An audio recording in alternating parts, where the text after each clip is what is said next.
2014 Plainfield City Council Reorganization meeting is now in session. Please be advised that this and all meetings of the Municipal Council are open to the media and public consistent with the Open Public Meetings Act, and that the advance notice required therein has been provided. At this time, I would like to announce that the general election held on November 5th, 2013 resulted in the successful elections of Adrian O'Mac to serve as mayor of the city of Plainfield, and Bridget Rivers as 4th Ward Councilwoman, 4-year terms effective January 1, 2014. Also be advised that as a result of the resignation of Adrian Matt as 3rd Ward Councilman, Gloria Taylor was duly appointed by the governing body on December 30th, 2013 to fill the 3rd Ward vacancy until the next general election. Would the Honorable Adrian O'Mac please step forward to take the oath of office as mayor of the city of Plainfield. The Honorable Carl Marshall, the Municipal Court Judge, will administer the oath of office to Mayor Mack.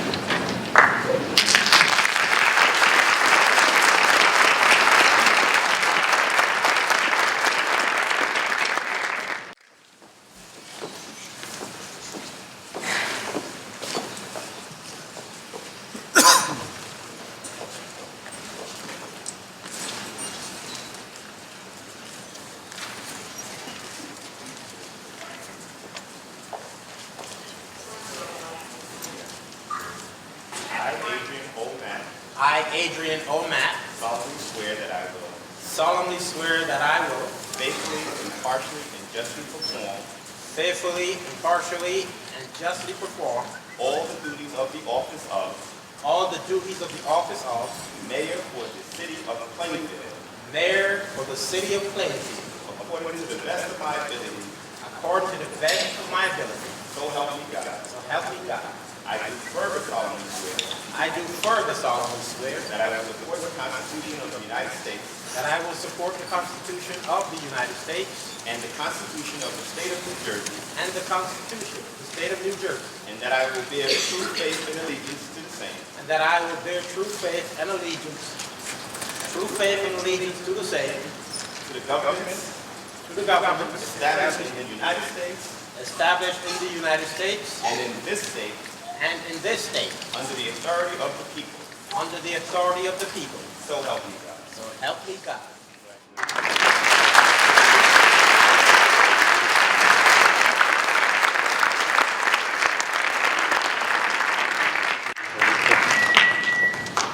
Madam Deputy Clerk, will you please present Mayor Mack with the certificate of election?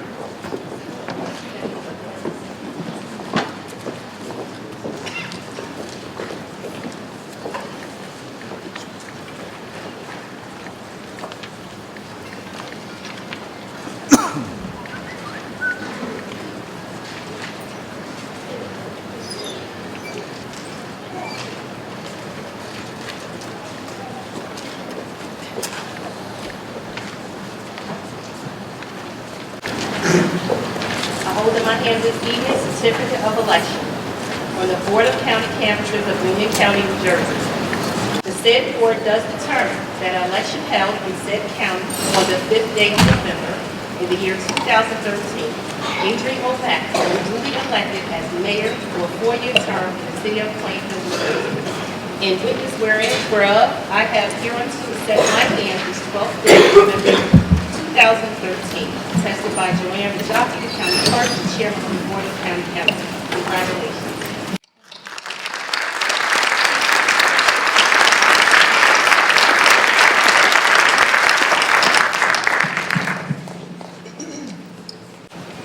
Would the Honorable Bridget Rivers please step forward to take the office as Councilwoman representing the 4th Ward? Administering the oath of office for Councilwoman Rivers will be Raymond Lesniak of the 20th Legislative District. Senator Raymond Lesniak. Thank you very much. Hello, everyone. I want to congratulate Mayor Mapp and the entire City Council. I'm not going to be able to stay for your entire meeting because I have to swear in some folks in Roselle. But I wanted to be here. It's a great honor for me to be able to swear in Bridget Rivers, to be here for the people of Plainfield. Oh, look at this, how cute. But I just want to say, pledge my support along with Senator Scutari. I see freeholders Linda Carter, Plainfield Zone, freeholder Vernell Wright, freeholder Sergio Donatus from Elizabeth, Assemblywoman Linda Stender. Mayor and Council, you have our full support to do whatever we can to move Plainfield forward. Thank you. All right, Bridget, is your moment.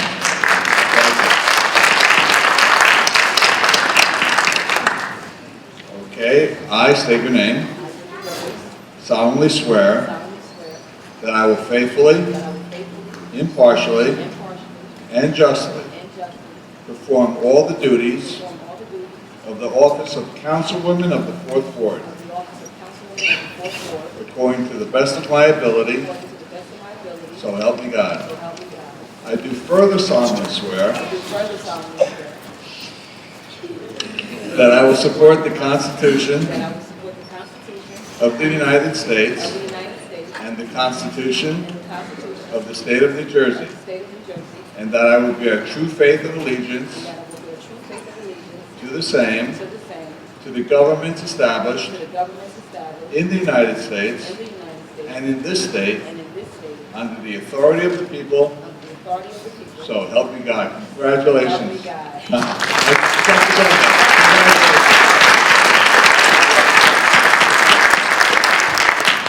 have to do the signature here. Senior AC.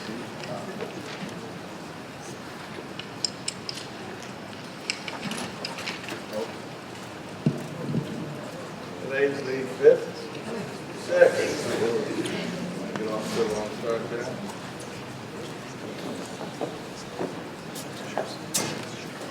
Okay, Mayor, Council, thank you very much for this honor. Thank you. Councilwoman, thank you. Madam Deputy Clerk, will you please present Councilwoman Rivers with her certificate of election? Yes.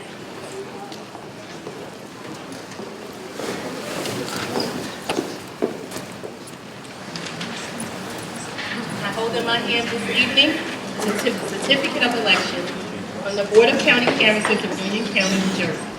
The said board does determine that an election held in said county on the 5th day of November in the year 2013, Bridget D. Rivers was duly elected 4th Ward Councilwoman for a 4-year term for the city of Plainfield, New Jersey.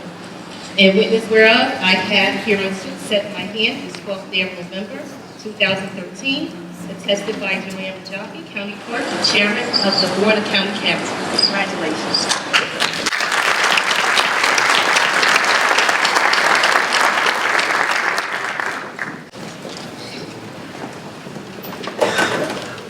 This time I would ask that the Honorable Gloria Taylor please step forward to take the oath of office as Councilwoman representing the 3rd. Administering the oath of office will be our very own Municipal Court Judge, Joe Robinson.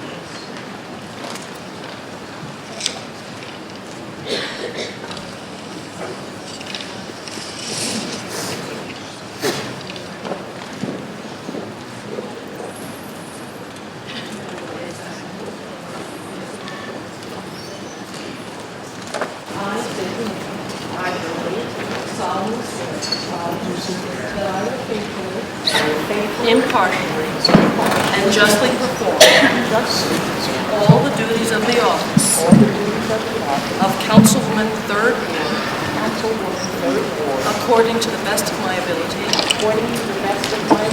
So I do further solemnly that I will support the Constitution of the United States, that I will support the Constitution of the State of New Jersey, and that I will bear true faith and allegiance to the governments that are established in the United States and in this state, under the authority of so help me God.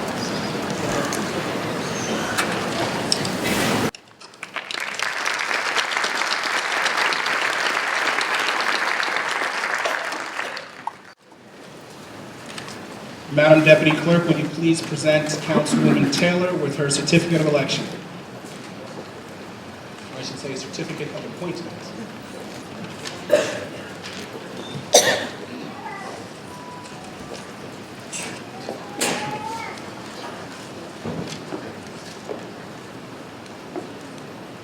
I have in my hand this evening a certificate of appointment. This is to certify that at a special meeting of the Plainfield governing body held on December 30th, 2013, Gloria Taylor was duly appointed to fill the 3rd Ward City Council vacancy until the next general election. Further certify that Gloria Taylor is hereby authorized and empowered to execute and fulfill the duties of said position with the powers and privileges thereto appertaining. In witness whereof, I have caused this certificate to be issued and attested and sealed in the city of Plainfield and fixed this 30th day of December 13th. Congratulations.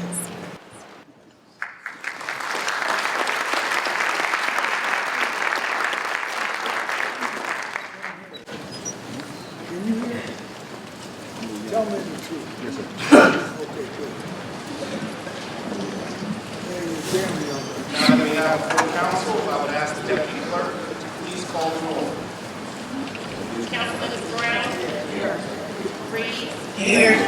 Reed. Here. Rivers. Here. Storch. Here. Taylor.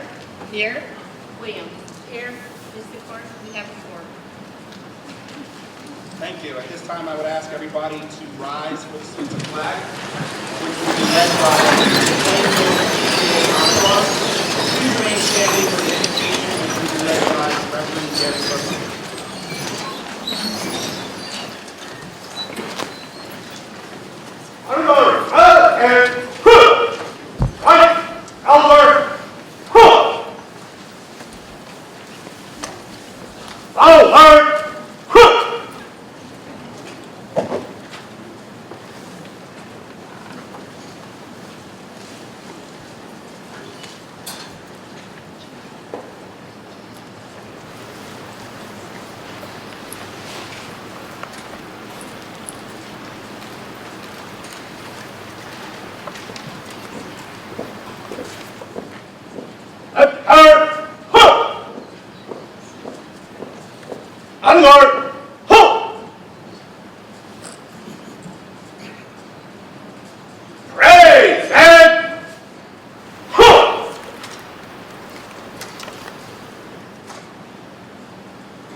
Pledge allegiance.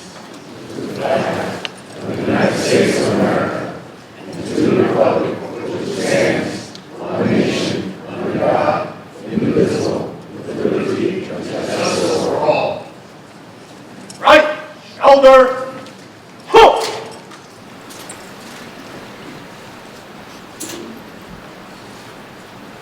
Right turn, hook.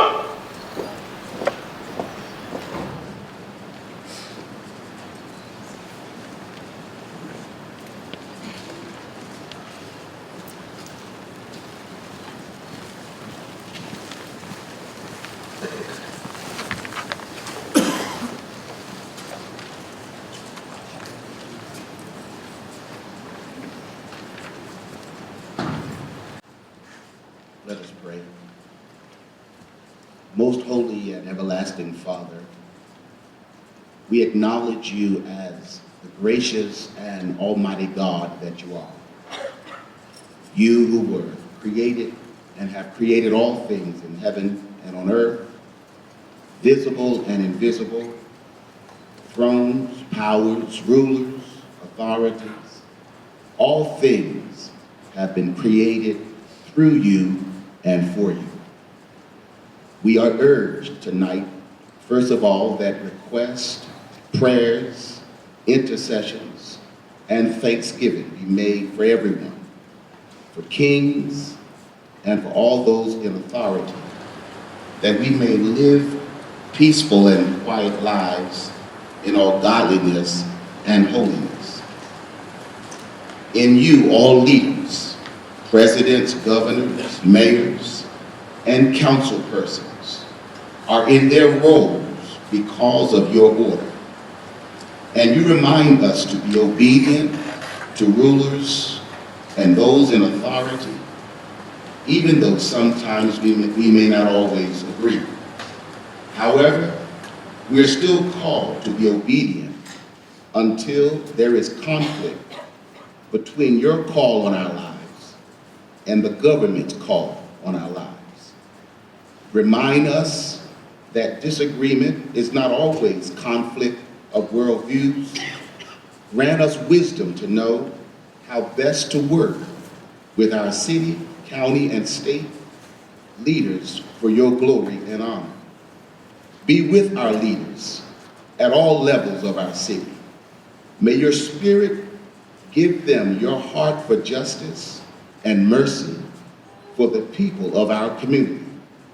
Grant them wisdom to know all power comes from you, and so the need to seek you daily as they lead. Instill in them the humility you showed in the life of Christ. May we live daily as obedient citizens, ever pointing out that our trust is neither in government leaders nor in armed forces, but our trust is solely and completely in you. It is in your name that we come as humble children. Amen.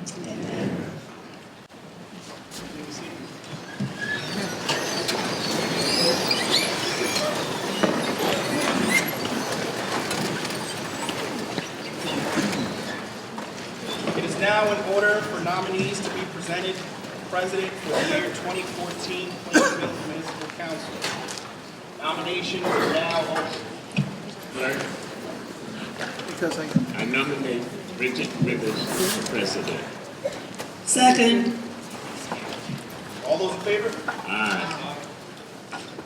All opposed? Is there any abstentions? Are there any other nominations? I now declare the nominations are closed. Madam Deputy Clerk, will you please call the roll on the nomination of Bridget Rivers for President, Plainfield Municipal Council for the year 2014. Councilman Brown? Reed? Yes. Reed? Yes. Rivers? Yes. Ford? Yes. Taylor? Yes. Williams? Yes. Mr. Clerk, we have 7 in favor, 0 opposed. Thank you. That is unanimous. I now declare Councilwoman Bridget Rivers as President of the Plainfield Municipal Council for the year 2014. Councilwoman Rivers, will you please step forward to take the oath of office as City Vice President? Administering the oath of office will be Judge Joan Robinson Gross.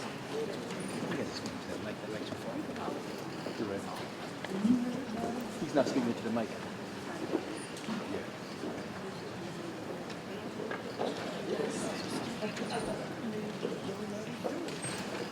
It's really him.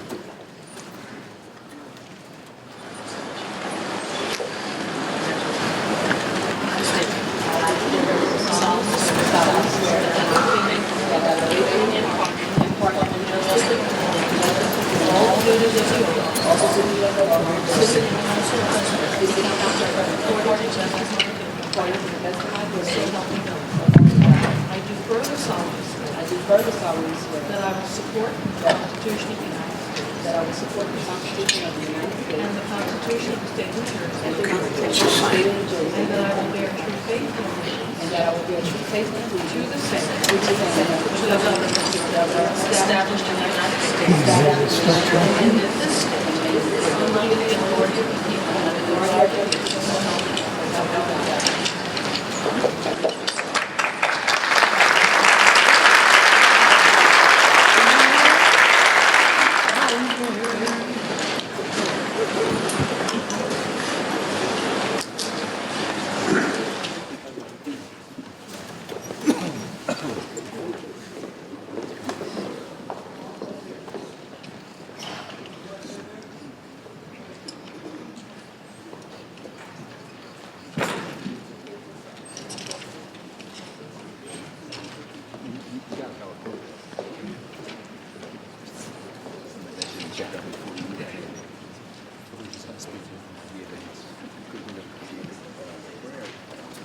Good evening, everyone. To all the dignitaries and guests, to Mayor Mack, to my colleagues on this governing body, and to all the residents of the city of Plainfield, good evening and Happy New Year. I am once again humbled to have been selected to serve as council president for the year of 2014. I am humbled by this, and I thank you all who trusted and had confidence in me. 2014 will undoubtedly present many new opportunities for our city. I truly believe we have the right leadership. It is now up to us to come together, work together, compromise, put our differences aside, and get things accomplished for our city. Mayor Matt, congratulations. I wish you well as you take the reins of this community at such an important time in our history. As I understand Reverend Tracy Brown said during your inaugural celebration, if you succeed, Plainfield succeeds. Know that you have a council dedicated to making this possible. During the campaign, I had the opportunity to speak to many of our residents and hear your concerns. You said you wanted taxes stabilized, that you wanted more opportunities for children and for a better quality of life in this town. You told us that you wanted Plainfield to be the Queen City again and that you wanted your voice heard. You said you wanted government that kept you updated and informed and made good on its promises. Well, Plainfield, here we are. Today, we usher in an era of cooperation within government and communication within our residents. Don't worry, when you see the mayor and the council disagree just a little bit, we're just trying to make sure we get it right the first time. Plainfield deserves nothing less. During my remarks at last year's reorganization, I stressed the importance of utilizing information technology as means of making our government more transparent, efficient, and responsive. We have made steps toward achieving this goal, but we still have much more work to do. We have to make sure to prioritize and remain focused on the goals and objectives we have set forth. We must support and invest in the technology needed to move this city forward.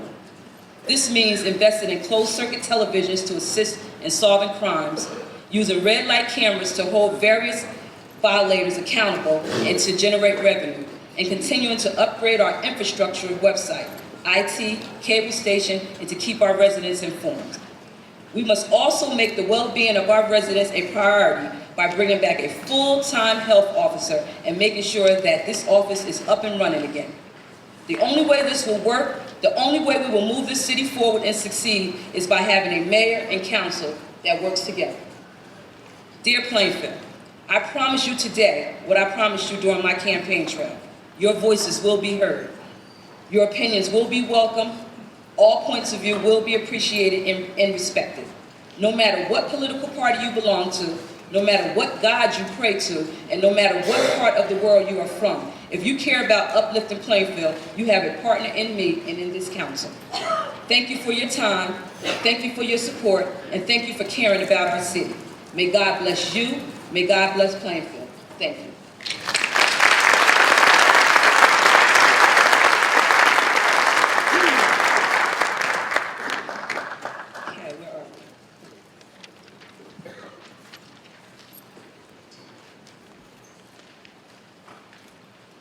Okay, the next order of business will be the election of the chairman of the Committee of Whole for the year of 2014. Nominations are now in order. I nominate William Reed for chairman of the whole. Second. I second. Are there any other nominations? There being no other nominations, Mr. Clerk, may I have a roll call? Yes, Madam President, this is a roll call on the nomination of William Reed to serve as chairman of the Committee of the Whole. Council members Brown? Yes. Reeves? Yes. Reed? Yes. Storch? Yes. Taylor? Yes. Williams? No. Council President Rivers? Yes. 6 in favor, 1 opposed.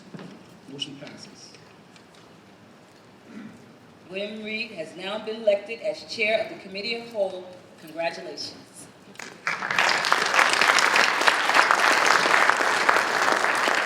William Reed, please step forward to take the oath of office as chairman of the Committee of Whole.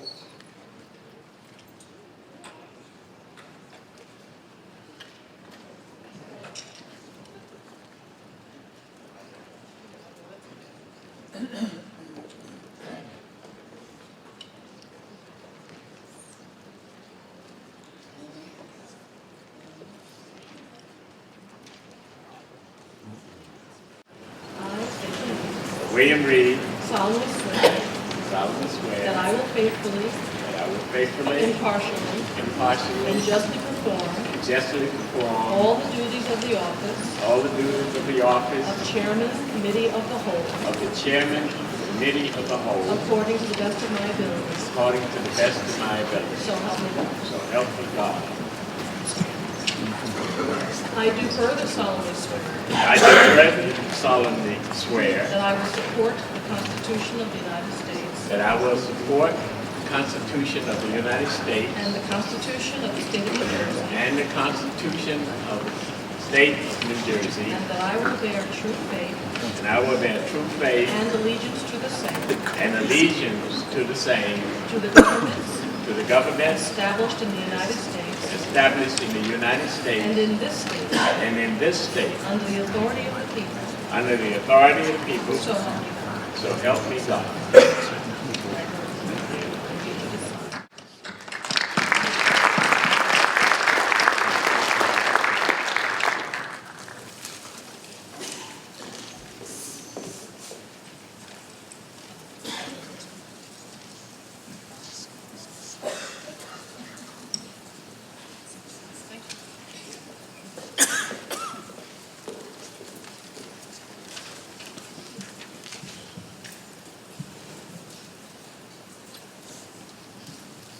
Thank you.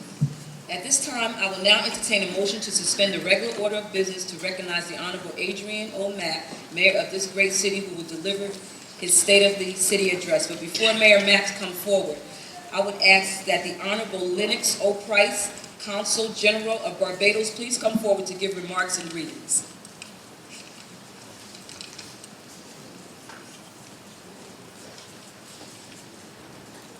The Honorable Adrian Mack and Mrs. Mack, President Bridget Rivers, Assemblyman Gerald Green, Council members, county freeholders, especially invited guests, ladies and gentlemen, good evening. It is indeed a distinct honor and most certainly a pleasure to join you on this momentous occasion.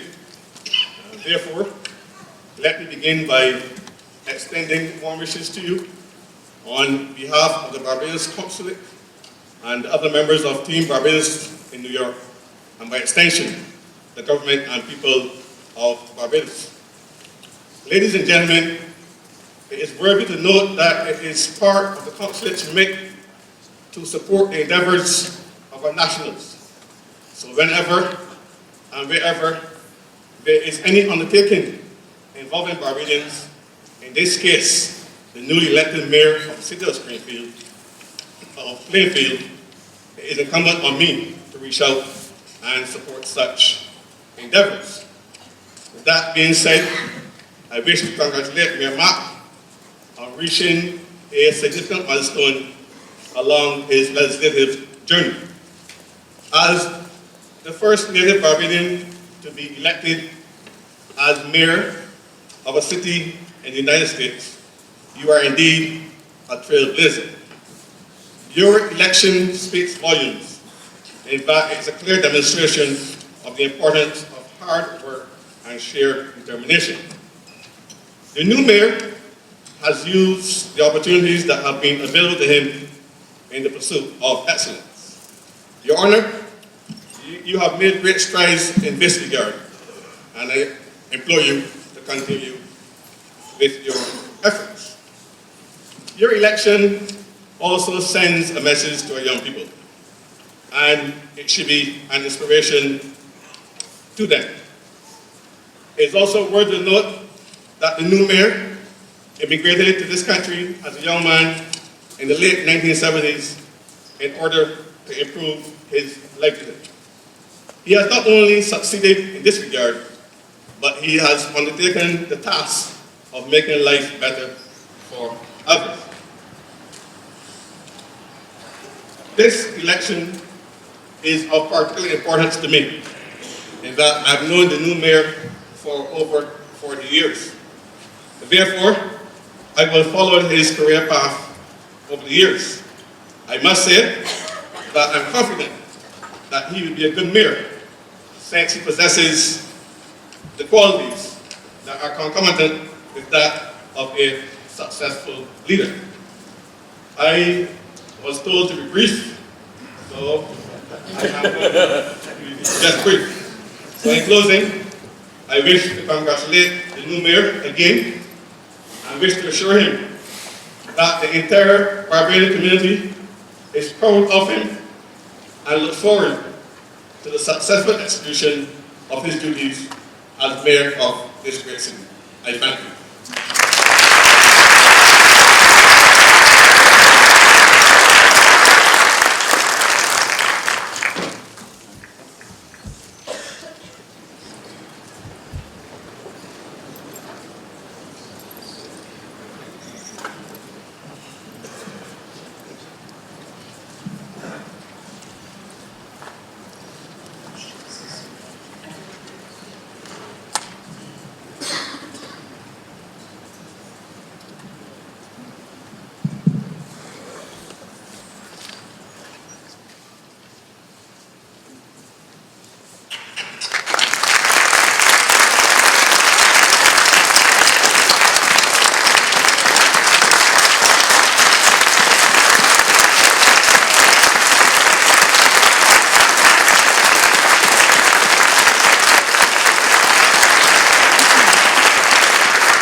Thank you to all.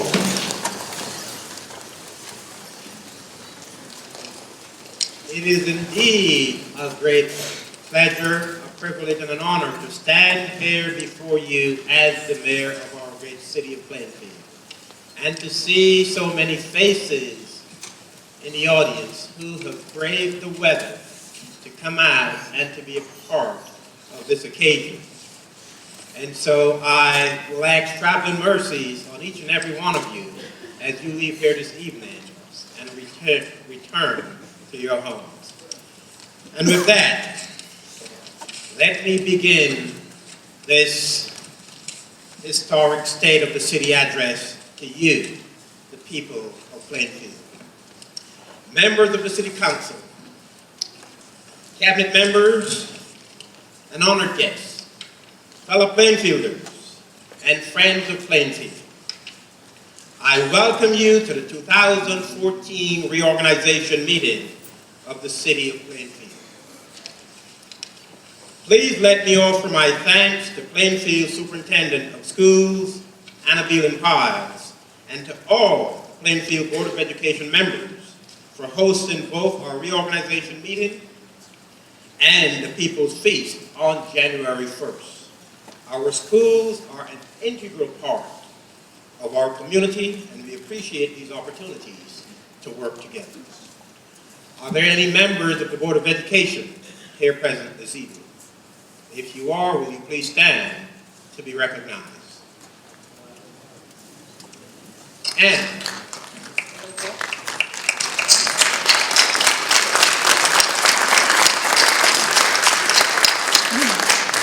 I must say to the Board of Education that I need you. I believe you need my administration and myself so that together we can partner, and the students of this district need all of us. So let's partner, let's worship, let's partner, and let's make sure that we do things together that are in the best interest of the city and our students who come here each and every day for an education. Before I begin my remarks, I would like to take a moment to recognize the members of my transition team who are here this evening. These 100 residents and friends of Plainfield gave countless hours to interview city employees, to meet with their committees, and to provide their insights and their recommendations to make Plainfield better. The 98-page report was officially released this evening and can be found on the city's website. We are grateful to the transition team for their time and their work, and I would ask them to stand and be recognized. Members of the transition team, please stand.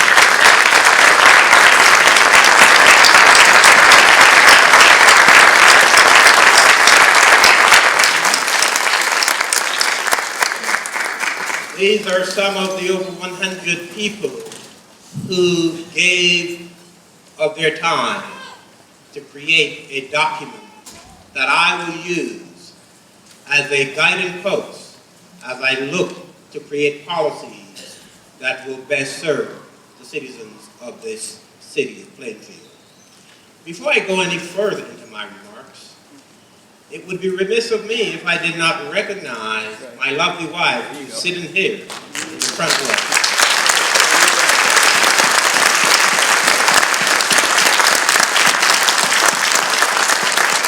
And my daughter Aisha, who is sitting right next to me. I also want to recognize the presence of Assemblywoman Linda Stender.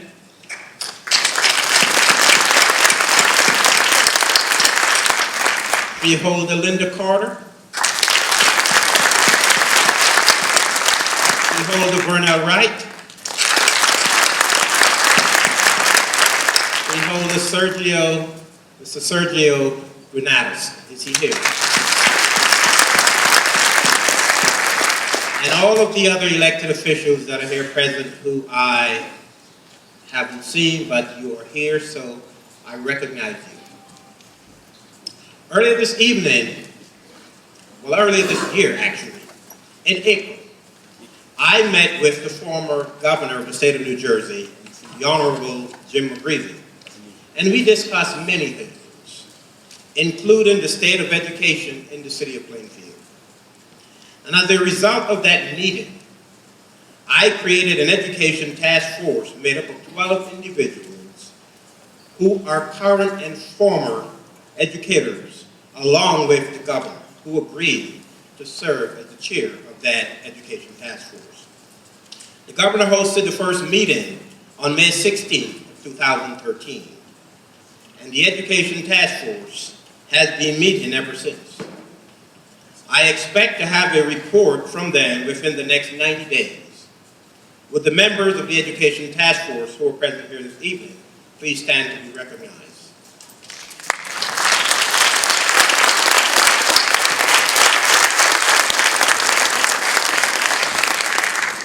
It is extremely important that we work together to improve the education in our school system.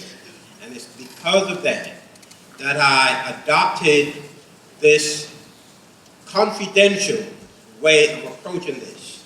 And it is for that reason, because I don't want politics to interfere with the education of our young people. Yes. It is for that reason that I did not, until now, announce the formation of that education task force. And so this is purely non-political, and it's about our young people here in the city of Plainfield.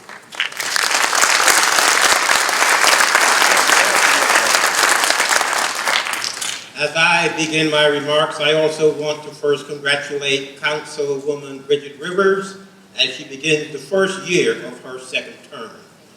I look forward to continuing to work with Councilwoman Rivers, who will continue to serve as the council president in this 2014. I also want to congratulate Councilor Reed on his election as the chairman of the Committee of the Whole.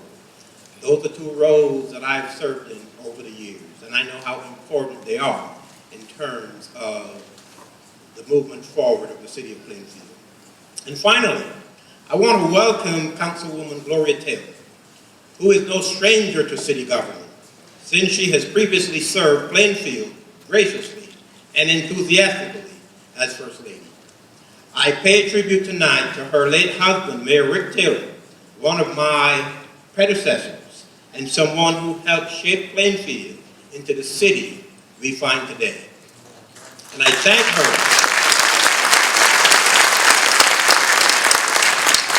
I thank her for her willingness to continue to serve. As we begin this year, I want to thank all of our council members. I am grateful for the words of Councilwoman Tracy Brown, who offered me her support in her New Year's Day remarks and noted that if I do well, the city does well. I agree, and I add that if we do well, the mayor and the council working together, Yes. the city will do even better. Yes.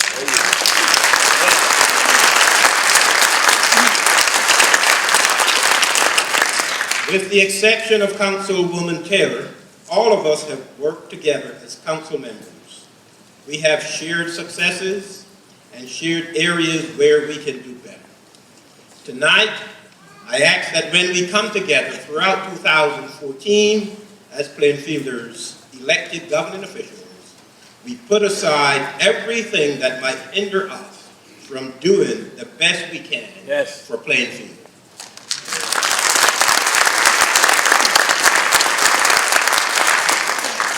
The voters have chosen us to work together at a critical moment in the city's history. They want us to join together in a new era of cooperation and collaboration.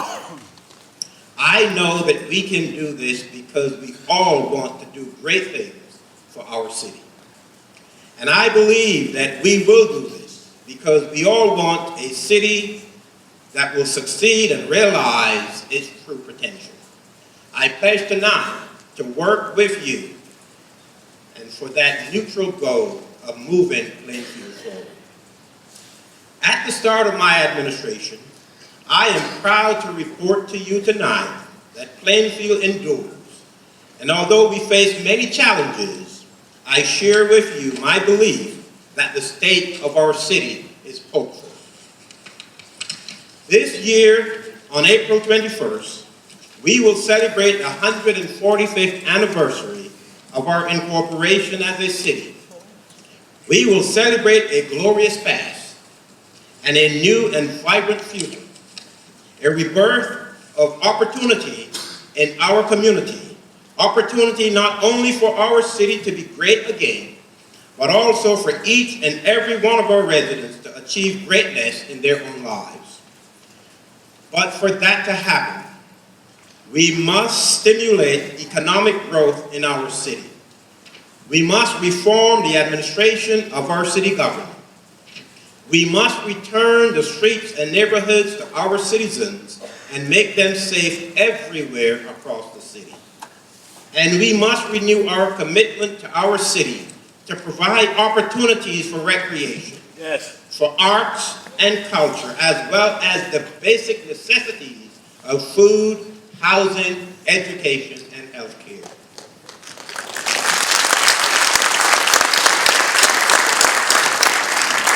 I pledge tonight that the mayor's office will provide the council with a budget that will be balanced, that will meet our needs, and that will be on time. I need the right council to make this. I need the right cabinet so that the council can make the decision in order for me to deliver that budget on time. I need the council to make the right decision to give me the cabinet that I need to do the work so that we could put that budget together and move the city forward in a timely fashion.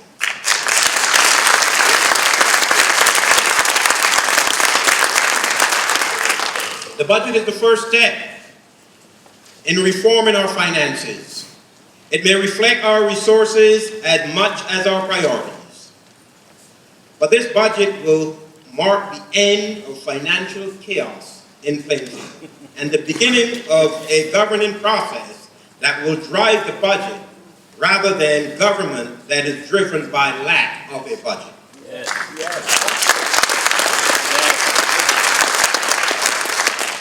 Our residents and our communities are the strength of our beautiful city. For too long, it has been too hard to live in Plainfield. We must reform our finances so that we can lessen the tax burden carried by every homeowner and business owner.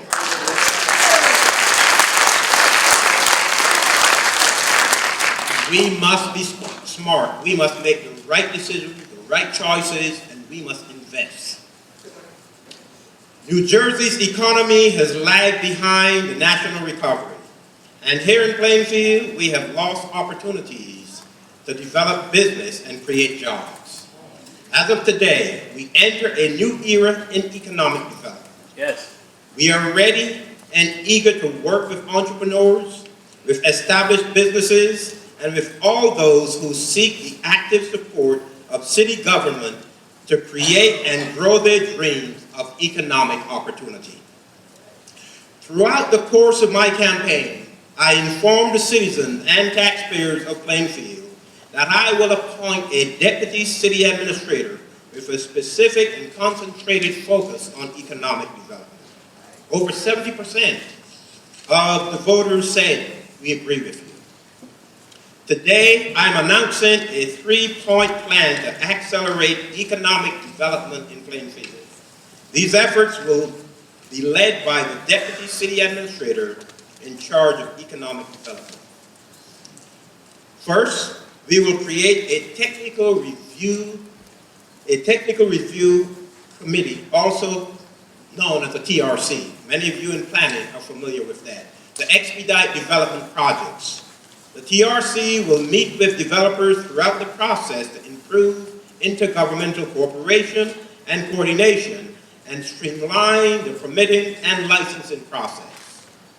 This will assure greater accountability and transparency and put an end to delays that cost time and money and ultimately drive developers away. Second, we will deliver this message through the creation of a branding and marketing strategy to attract developers, entrepreneurs, and consumers. This campaign will be part of a comprehensive economic development strategy that will revitalize Plainfield's economy and secure its economic future. Finally, we will continue to advocate for improved public transportation into New York City. Our work with the Raritan Valley Rail Coalition has resulted in a one-seat ride to New York City on the Raritan line in off-peak hours beginning this coming spring. And we urge the New Jersey Transit to take the final step and make this service available on every train into New York City.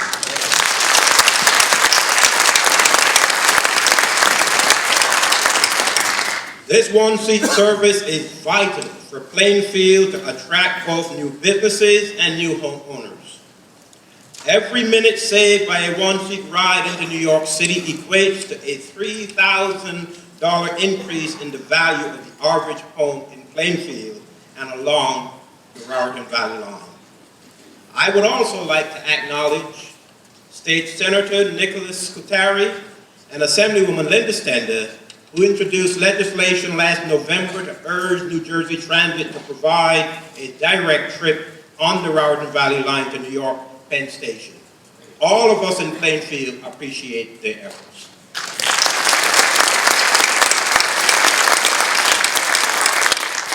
While we are growing Plainfield with new businesses and new residents, we must also begin to grow good government with reform in our city administration. We know that volatility and instability in city government are the biggest deterrents to economic development, and I pledge to you that the hallmark of my administration will be a municipal government run with business-like policies and practices. One of my earliest priorities has been to put together a team that brings the right people in to do the problem solving. I have selected talented individuals who will help bring change and lead Plainfield into a new era of prosperity for our city. I believe that is why I was elected mayor of the city and why every one of us as elected officials is sitting up here tonight. I ask the council to help me fulfill our mandate from the voters in Plainfield by continuing to assemble the knowledgeable, experienced professionals that Plainfield voters need and deserve.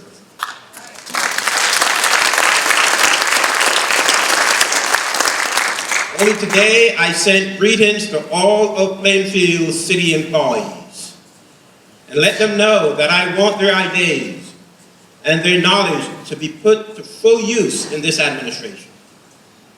I look forward to the day when the phrase, I work in Plainfield City Government will be a cause for congratulations, and our employees will be proud to say we can be a model for urban government in New Jersey, a model for how other cities should look, rather than a model of what not to do. Yes. We must provide the technology and other resources to create the best environment for public service we can to improve efficiencies. Technology is not the answer to all of our problems, but we are hindered by communication systems that are outdated and can potentially impact public safety as well as administrative efficiency. We will conduct a thorough review of existing technology systems and upgrade our systems as soon as it is financially feasible. As elected officials, we are here to serve all of the people, and that is why my administration will do everything possible to create openness in government. Our website and our methods of communication with our citizens will be improved. It will not be done overnight, but it will be done well. I commend our city clerk, Abu Bakr Jallo, who has led the way with availability of services from his department that can be conducted online. The rest of our website will be up to date. And while we put our house in order internally, we must also focus on what happens on the outside, specifically with regard to public safety. We must return the streets and neighborhoods to our citizens and make them safe everywhere across the city.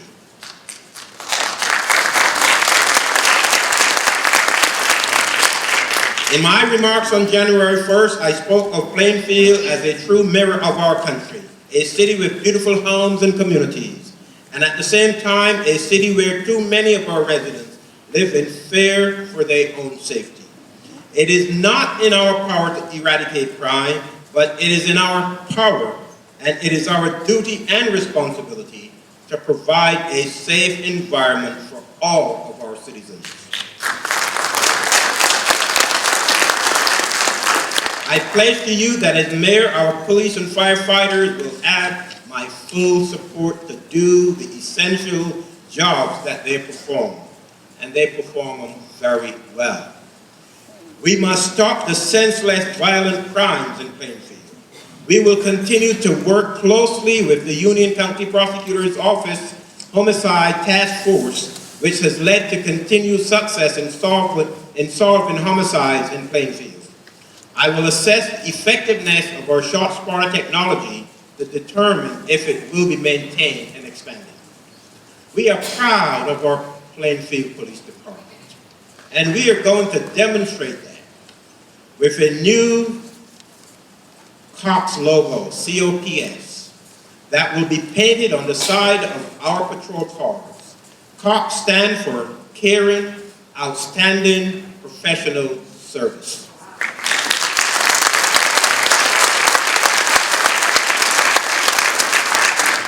And the logo will remind all of us of what we expect and receive from our public safety officers.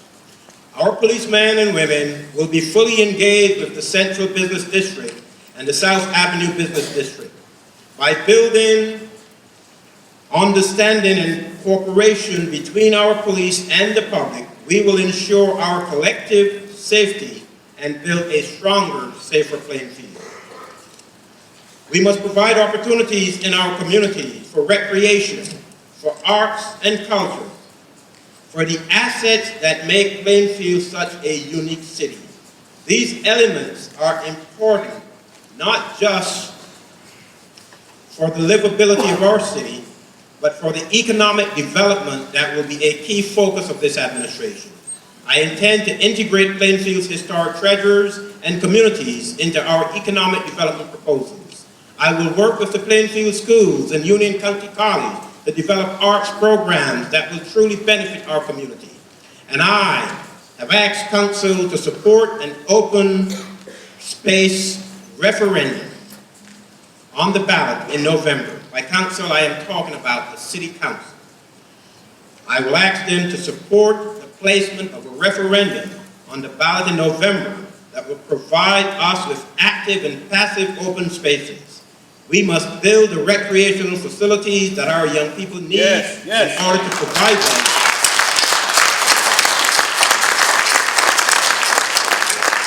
In order to provide them with alternatives to the streets and enable them to live healthier lives by engaging in wholesome recreational activities. And so I ask for all of us here tonight, whether we are longtime residents or newcomers, whether we have young children or grandchildren, whether we have achieved our dreams or are still in the process, I ask us all to commit to Plainfield.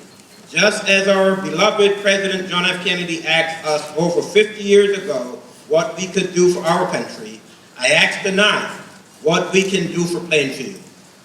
We have much to do in the coming days and months, but I have faith in us and in Plainfield. My campaign was about change for all of us, but it can only work if everyone is a part of it. I look forward to working with all of you to bring about one Plainfield, one future. We must aim high and we must succeed. Failure is not an option. Thank you for your faith in me and in our City Council. I wish you and all happy, prosperous, and blessed year 2014. Thank you. Thank you.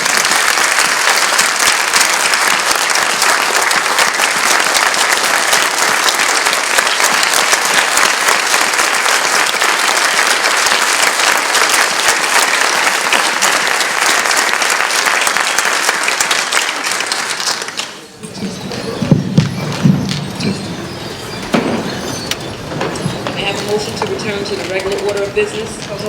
Second. All those in favor? Aye. Any opposed? Any abstention? Motion carries. Mr. Clerk, are there any communications from the mayor? Yes, Madam President, correspondence dated January 1, 2014, from the Honorable Adrian O'Matt. Mayor, notifying the city clerk of the appointments of Rick Smiley as acting city administrator and Carl Riley as acting police director.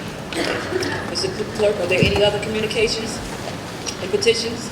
Certification of election received from the Honorable June S. Fisher, Chairman, Board of County Canvassers, and attested by the Honorable Joanne Majapi, Union County Clerk, presented to the successful 2013 general election candidates within the Plainfield jurisdiction.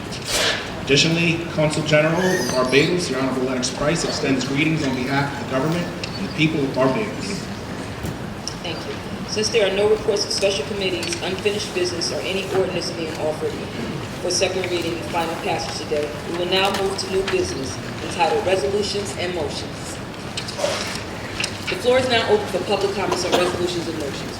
Please be advised that a total of 30 minutes have been allotted to permit members of the public to comment on resolutions and motions considered today. Each speaker will be permitted a maximum time limit of 3 minutes to comment. The floor is now open.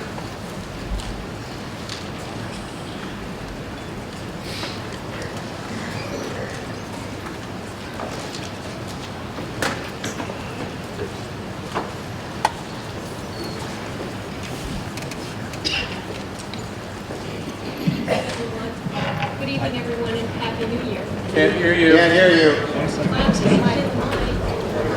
Is it not on? Hello? Hi, good evening, everyone. Happy New Year, and it's good to see everyone. Congratulations, congratulations. Councilwoman Rivers, welcome. Councilwoman Taylor, and congratulations. Congratulations. Mayor Matt.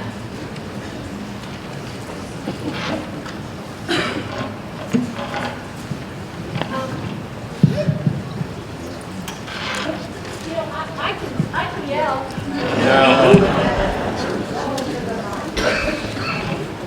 Okay, great. Thank you. I would just like to say how encouraged I am to see everyone talking about getting along and being able to support Mayor Mapp. As everyone has said, if the mayor succeeds, it really means that we have all succeeded, and he succeeded with your cooperation. Sorry, Ms. Dion, could you give your name and address for the speakers, please? Oh, sorry. Jeanette Rochelle, 1410 Evergreen Avenue. So I wanted to say that I really hope that this council continues the tradition of supporting the mayor and his cabinet. It is something that the previous mayor enjoyed. The cabinet was her cabinet, and the council members who worked under the former mayor did support her cabinet regardless. I have to say that I thought that was part of a Plainfield progressive action. I had the instance to speak to one or two other council members from other towns, and I kind of found out that that's actually what everybody does. So, but I still think you're very progressive, and I thought that was just great. So again, I sincerely hope that we all do get along. I'm really looking forward to 2014, to working as one Plainfield. We are all just a wonderful community, and we all really are good people. So I wish you luck. I wish the mayor luck, and I look forward to this new administration. So thank you very much.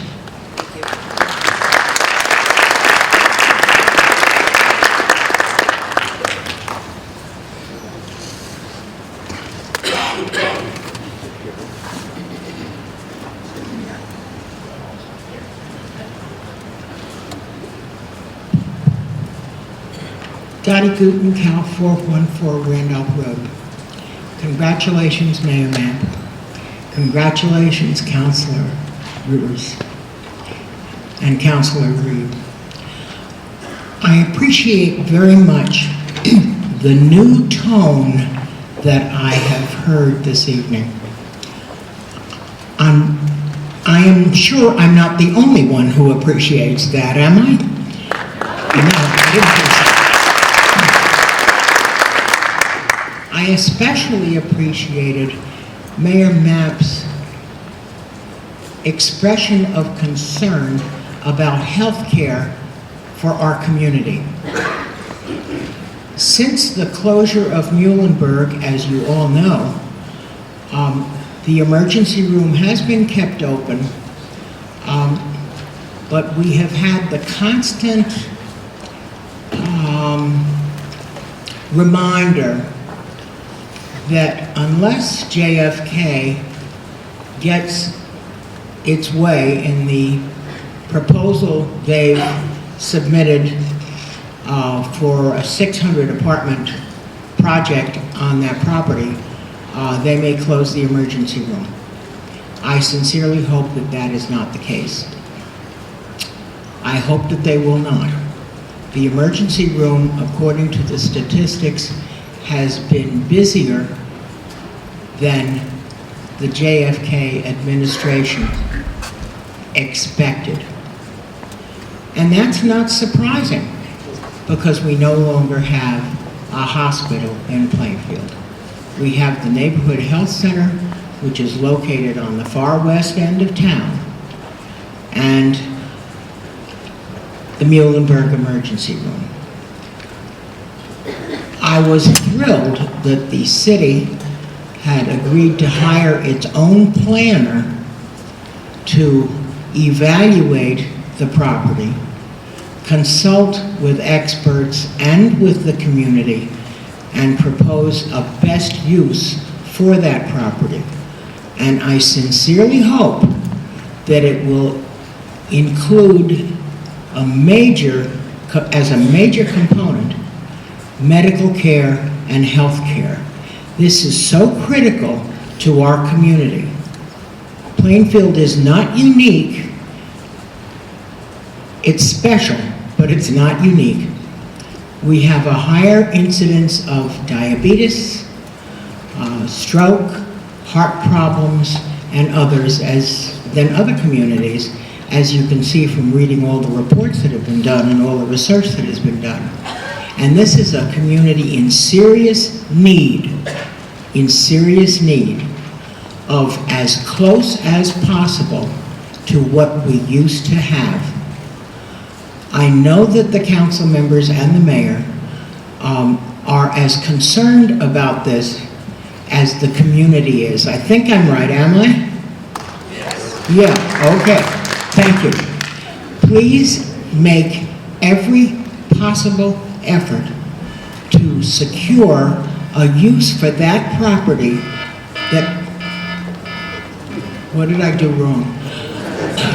Please make every possible effort to secure a use for that property that does not include a 600 apartment project, but rather includes significant, excellent health care for our citizens. Thank you very much.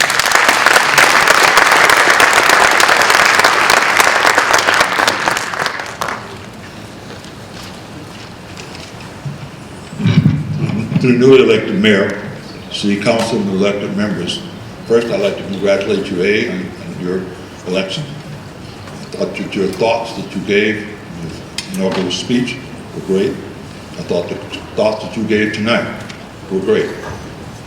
Problem with being great is it leaves a lot to be lived up to. Excuse me, can I have You your talk name about and the technology. Excuse me, can I have your name and address, please? I'm sorry, my name is George Gore. I live at 910 Dumas Avenue, Plainfield, New Jersey. You talked about technology.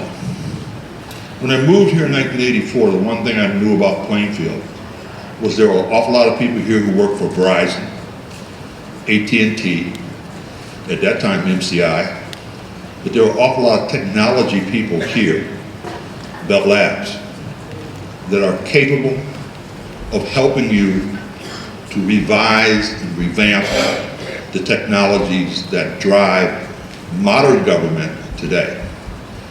Twice submitted to you by AT&T and some other groups were plans that would help to improve that.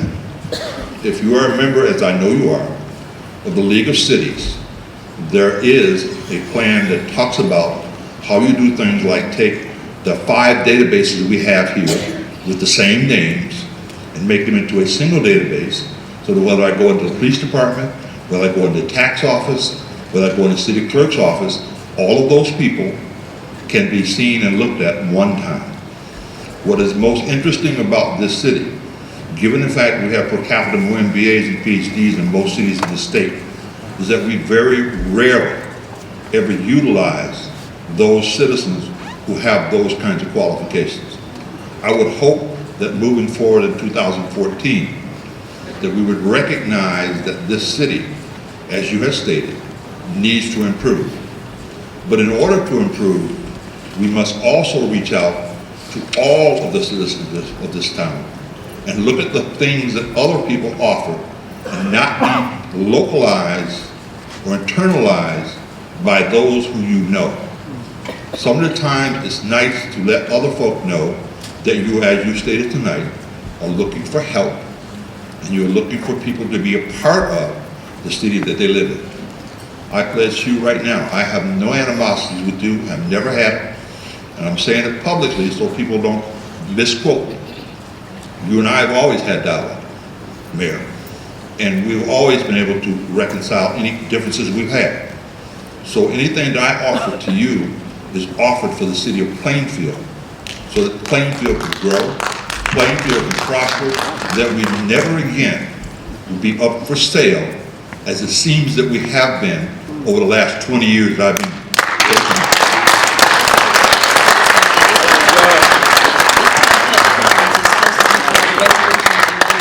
But because I allowed the first couple of residents to speak, I'm going to continue. But in the future, we do have 2 public segments, and this public segment is just for resolutions and motions.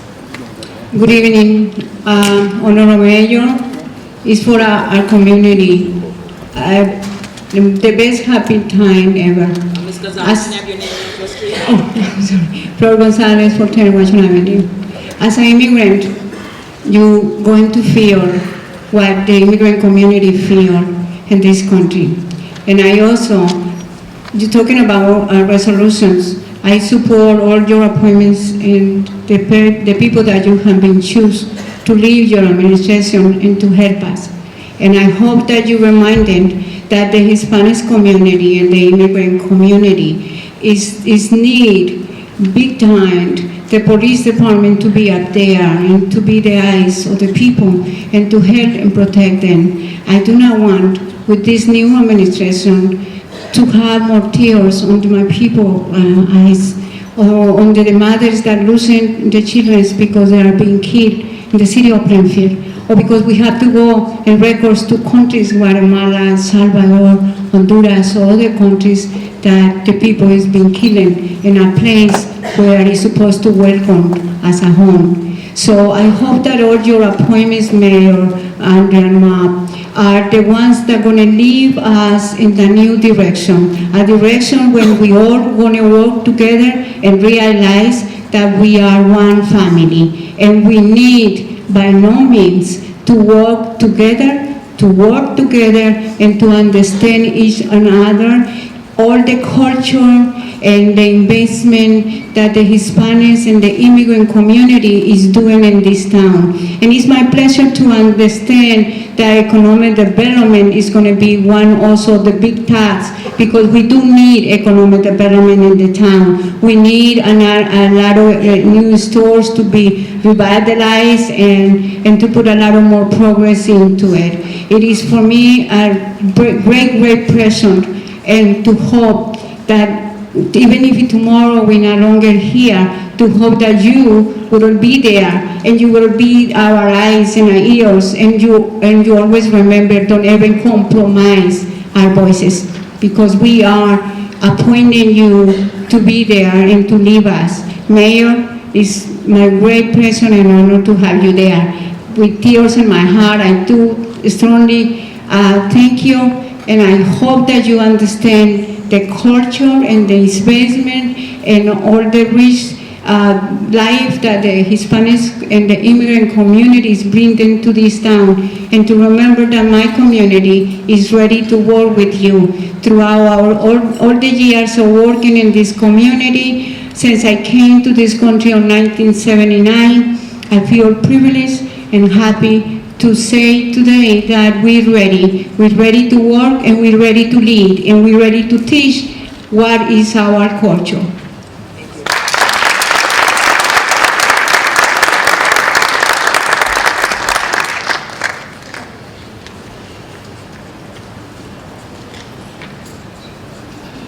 Good evening. My name is Lillian Horner Jamar. I live 135 Carlisle Terrace in the city of Plainfield since February 22nd, 1957. I came on the Democratic Committee under the first mayor of color, Everett Lattimore, and I have remained ever since a member of this committee. I congratulate our new mayor, and I pledge myself to help him as much as I can. And I ask all the people, I congratulate Mrs. Taylor and Mrs. Rivers, and I ask all the cooperation of everyone on that city council, the city administrators, everybody, the police department, the health department, the housing department, everybody, to get behind this mayor and make him the kind of mayor that he wants to be. He wants to be a mayor for all people, not one segment of the people. And I pledge to watch and see just how many people are going to get behind this man and help him or knock him. Because if you knock him, I will be watching. And I will be going. Thank you. I will be going before the public, and I will let them know, because I can't hardly walk, but I'll get in my chair and go door to door if I have to. Or I'll call on the phone and I will tell the people, get behind this mayor and make our city what it ought to be, what it can be, what it will be behind Mr. Mapp. Because Mr. Mapp is a gentleman of integrity, a family man, and a man who wants to work with all the public, and I expect all of you to support him, and I thank you very much, because I will be watching. Thank you.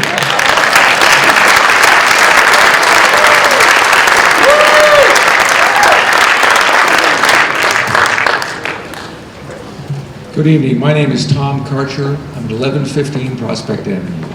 Congratulations, Mr. Mayor and the council members, for your elections and for this wonderful spirit of cooperation. I do hope it lasts a long time. 20 years ago, I was a member of the Citizens Committee for the Revitalization of Plainfield. They began studying the problems of Plainfield. And 18 years ago, we delivered a report to the council and the mayor about the things we could do to improve those issues and problems to make this a great city once again. Those problems have mostly remained untouched in those 20 years, and those suggestions and improvements are still there, waiting to be acted upon. I would offer one question, Ms. Rivers, one amendment. As a taxpayer, I don't look for stable taxes, I look for reduced taxes. That's what I look for.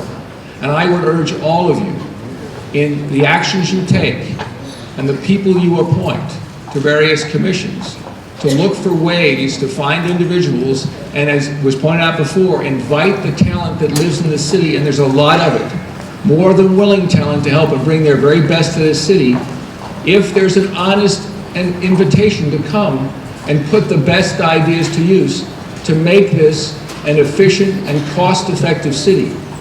There's so much waste in this city. I've talked repeatedly about the waste that goes on in the PMUA. That's a prime example. The city of Union, that has a greater population and handles more trash, they do their sewer and solid waste removal for $8.6 million a year. They did in 2011. We spent $22.4 million for the same services. That's an area we can reduce expenses greatly. And although it's not officially part of the city, we as taxpayers are responsible not only for those rates, but also for $20 million in bond debt they've racked up in the last, since their inception 17 years ago. So I would suggest there's a lot to be done to bring the city expenses under control. One area I'd like you to consider relative to tonight's agenda, and that's why I'm standing up here today, are the council make resolutions for the cars for city officials. I'd ask you to look at that. And do all the people on that list need a dedicated car? I don't know that they do. I think you want to talk about it rather than just automatically every year we do the same thing and those people are granted cars over and over and over again. It'd be nice to have somebody say, you know, if they need a car for official business, they can get downtown, they can check one out of a city vehicle rather than being given a car 24 hours a day for non-city business. I would ask you to look at that. Thank you very much and congratulations. I hope this spirit of cooperation lasts for the entire 4 years of the mayor's term. Thank you very much. Hello, my name is Richard Lear. I'm at 925 Madison Avenue. I'll make this very short and sweet. First off, congratulations to everyone. Something I'm very, very impressed with that I haven't heard anybody reiterate is the fact that Mr. Mack used a 100-person team to investigate what's going on in the city, how we need to move forward, and he had everyone for his cabinet vetted. They were all investigated. They were interviewed within a transparent resume policy. And I think that the council really needs to look at that in accepting his cabinet and giving him the people that he needs to move our city to where it needs to go. And my last statement is, Lillian's watching. So, please help me out.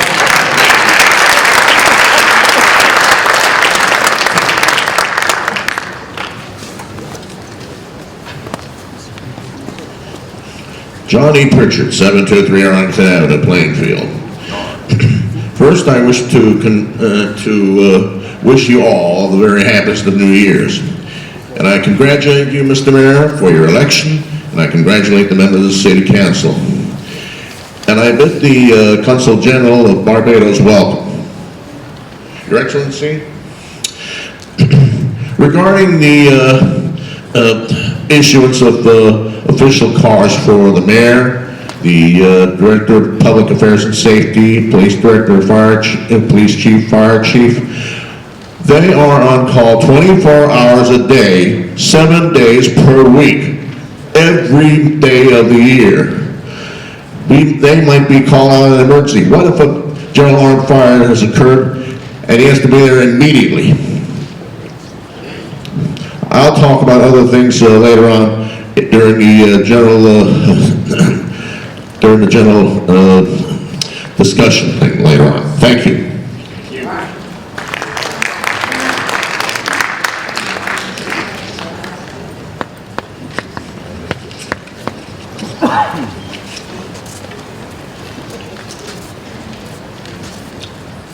Good evening. Inez Durham, 823 Osborne Avenue.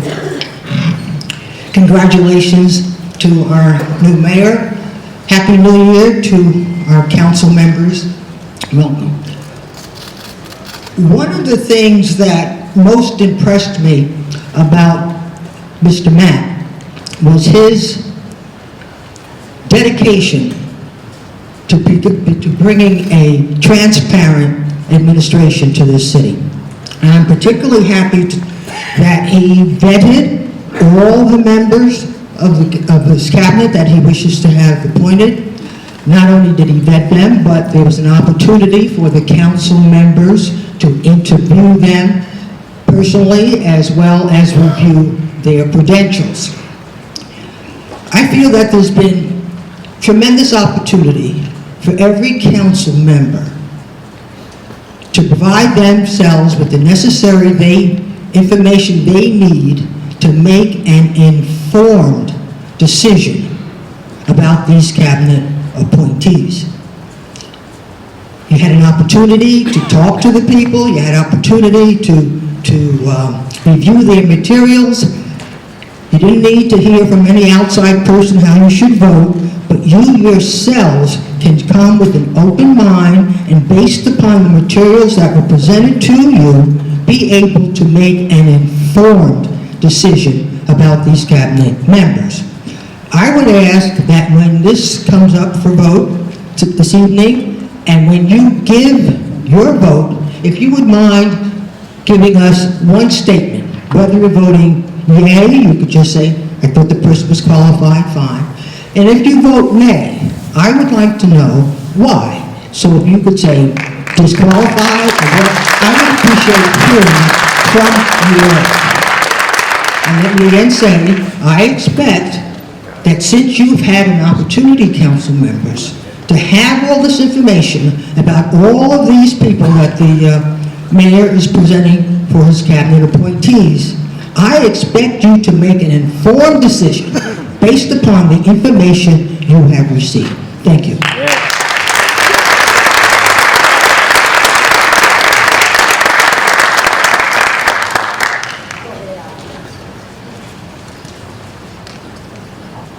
Good evening. Bill Amaral at 925 Hillside Avenue.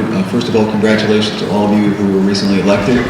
A little over 5 years ago, I was part of the Citizens Budget Advisory Committee, and I served with Jeanette Crichton, and we put a very lengthy presentation together, some of which was alluded to by the gentleman before who said there was a consulting study done back in the 90s that was presented. And as of 5 years ago, when we reviewed that study as well, about 2/3 of the items that were on that list had not been addressed at all.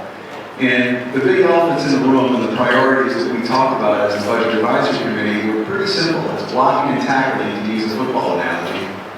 It's public safety, schools, streets and public services, and economic development. And those are the priorities, at least as we saw them. I don't think they're any different right now. As much as a one-seat train ride to New York would help housing prices, I guarantee you that the four items I just mentioned would be more so in terms of increasing housing values and increasing the experience that people, the citizens of this town deserve. So I would suggest to you in the strongest possible terms that focus on the priorities. The direction sounds good, but the direction is only as good as the destination. So if you haven't determined what the destination is, and it sounds like there's enough people involved with this to help with that, do it. Because my experience is in the private sector, for better or worse, and what I've seen there is that when you focus on the specific goals that are necessary and agreed to, and then use all your efforts toward that end, that's when you're going to get the best results. That's when you're going to see housing prices go up, that's when you're going to see public safety improve, et cetera, et cetera. Again, for what it's worth, I can dig all that stuff back up from 5 years ago because we had 15 minutes to present to the City Council after about 4 months worth of work. Some of you do remember that, I think. And I'd be happy to bring that up, and if it's going to add anything and add any value to what you're all doing, I'll be happy to provide it. And good luck and continued success.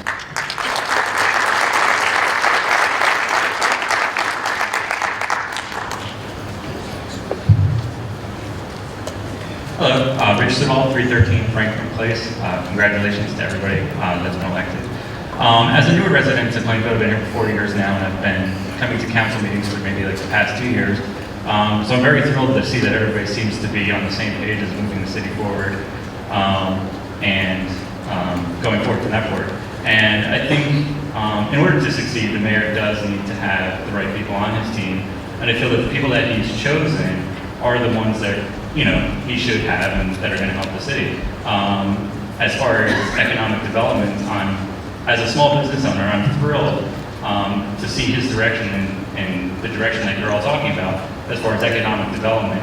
And I look forward to when I can take my business from an online business to a store in downtown Plainfield, and I can be a resident who's actually contributing to bringing the city forward. I hope you all support his cabinet team, and hopefully we can have a better Plainfield. Thanks.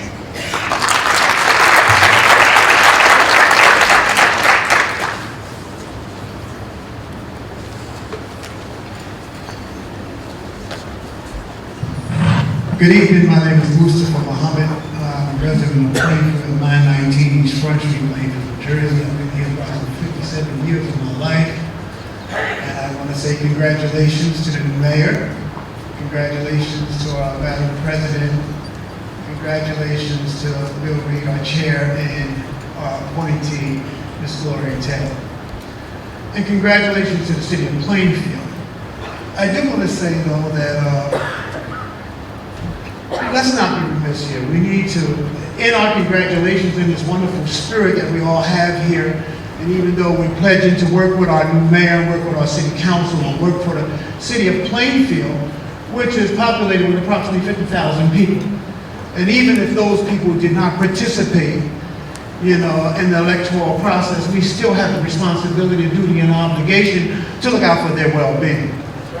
There are three particular areas, and that is public safety, the youth and education, economics and jobs, and not to mention health, that we are extremely concerned with. In particularly in addressing the mayor's appointees, I want to say to the council, even though we look for your success, dear mayor, we look to work with you, but we also look to work with the city council, and we must be each other's keeper. We must agree to disagree. We must not just hand over the city out of our joy and our jubilation of what we have suffered for the last 8 years, but we do not want to continue that. The same thing may continue if we do not have a conscience. So I ask not only the mayor and his vetting process, but the city council in critiquing that vetting process, because that is your job. And that vetting process for the future of the city of Plainfield, the residents in the city of Plainfield, you need to critique and you need to go over these things for our best interest and for the residents in the city of Plainfield. And particularly, one notation I may make, and that's with our police department. Our police department has had no leadership for the last 8 years because we reached outside. We need to look within our own police department and look what we can provide for ourselves, which so many have articulated in their own words when they came to this roster. So just as a note, I just urge not only our mayor to be strong, he has all of our support, but our city council to be strong. And that does not mean, again, and I reiterate, we can agree to disagree, but we can work cheerfully for the betterment of the city of Plainfield and for every resident that lives here, and public safety in our first line of defense is very, very important. Thank you so very much.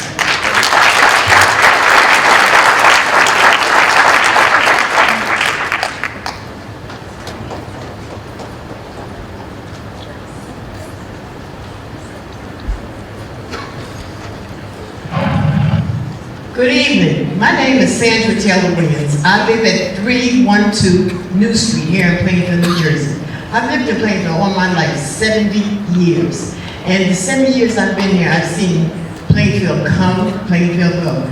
Now we have a new mayor who promises to do everything that he says he's going to do, which I hope he does. There were a lot of people in Plainfield who have talked to me about wanting to help. Mr. Matt, is there anything that you need? Please call me, call a couple of people. I have names of people who want to help you to get Plainfield back the way you want it. I also have signed up to be on one of the commission boards, and I'm quite sure I'll be able to help. I wish I can. But now, you know, when you guys were fighting for election, for people to vote for you, you would come to us one-on-one, tell us what you were going to do, what you promised to do. I just want all of you to keep that promise, please. Because, you know, when people speak, it might be wrong. Because, you know, there's power in righteousness and a powerful tongue. So please, keep your promises. Thank you.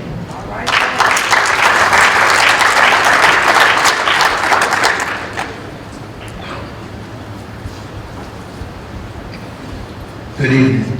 Congratulations, Mayor Matt. Congratulations, Ms. Rivers. Ecstatic to see a new face on this great council, Councilman Taylor. Amen. My name is Reverend J.C. Greer, City of Plainfield, 355, Emerson Avenue, Plainfield. Again, I'm excited for a new year, a new beginning with new people. I just want to bring one or two things to mind tonight. And one of the things that is on the forefront of my mind is that recently we had appointed 7 lieutenants, a very diversified income lieutenants. I think that prayerfully this diversified board of lieutenants will be beneficial to the city of Plainfield and all of its diverse race, creed, and colors, and religion. I think if we could bring our police department closer together, black, white, Hispanic, work in one accord, one direction, keeping our city safe.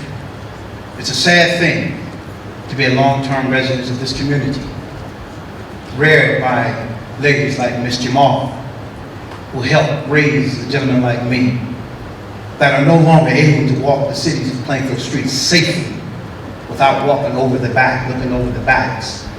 I pray that our police department will come together, not be a greater this or greater that, not be black, not be white, not be this, not be that.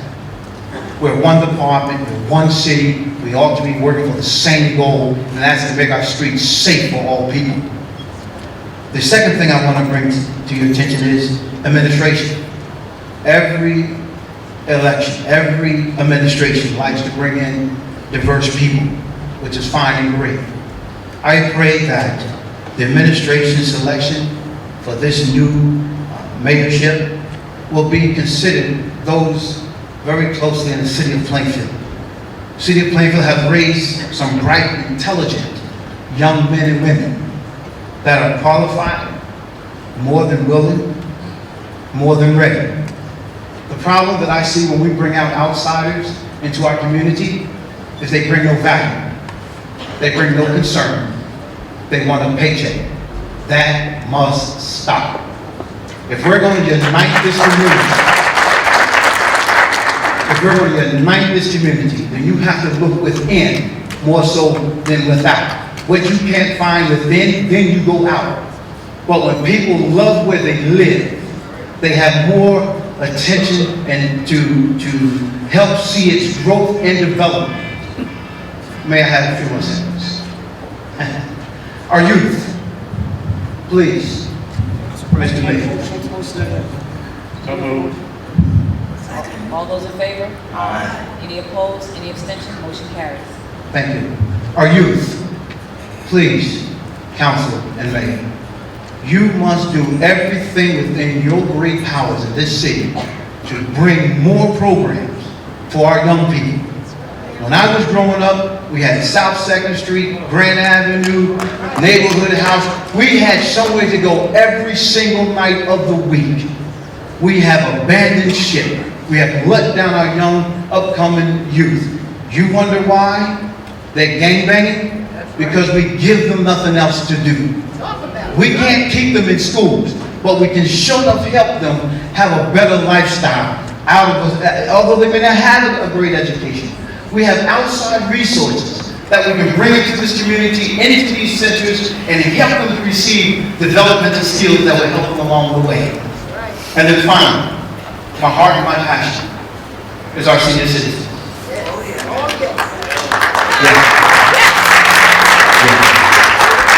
And our senior citizens cannot do for themselves.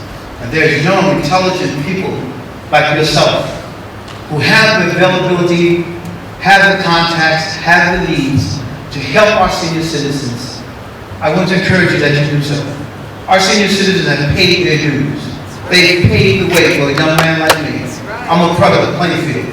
And it had not been for a lot of these senior citizens who know me and who helped raise me in this Plainfield, on the west side, on the west end, I tell you, I'd probably be somewhere where I don't need to be. But because of their love and their concern, we need to pay them back what they've already blessed us with. So please, mayor, councilman, work together, whatever it takes. You're going to win, you're going to lose. But at the end of the day, when the curtain is drawn, you should be able to rejoice with one another. If not in front of the cloud, maybe in behind the cloud. But together, you can win, and if you win, we win. If we win, collectively, we'll achieve the goals of what our new mayor wants. God bless you.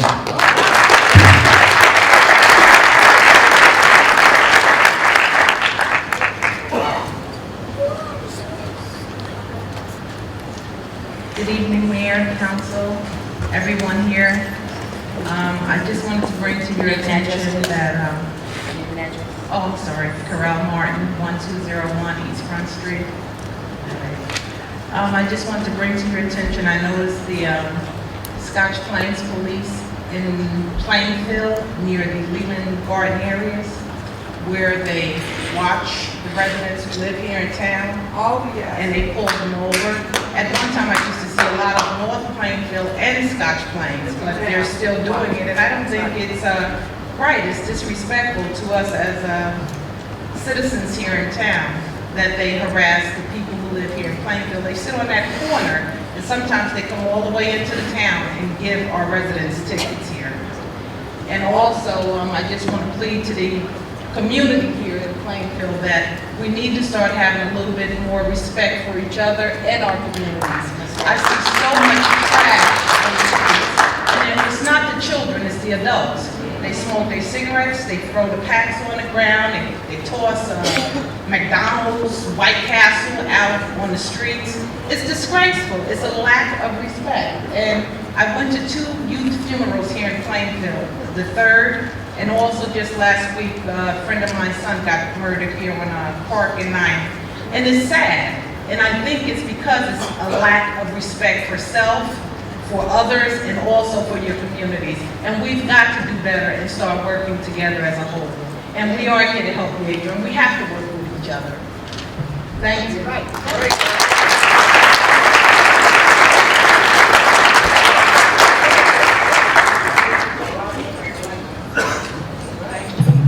Hello, my name is Kofi Pepra. I live on 721 Pachon Avenue. I just moved to Plainfield about 6 months ago.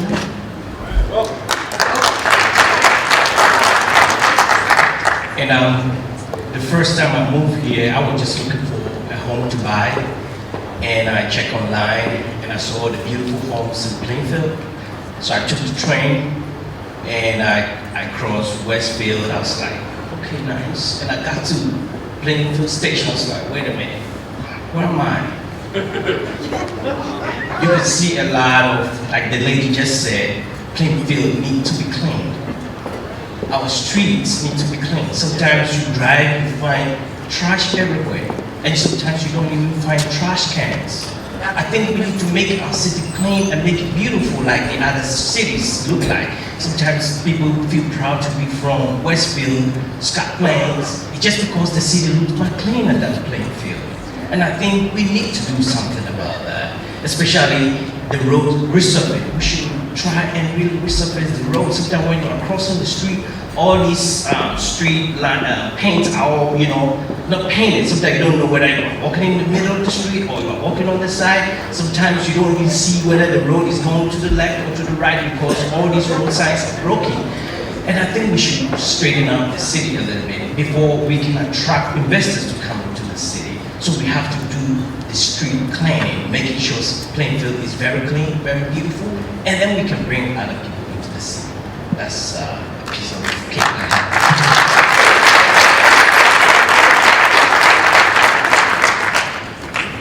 Good evening. My name is Diana Spontas, 1265 Silver Road. Congratulations to all of you. Change is very hard. Change is very difficult. But I expect this council to follow the lead of those who we voted into this position as mayor. That's right. Hear his voice. We want him. We want his council. We want his cabinet. We need you guys to support him.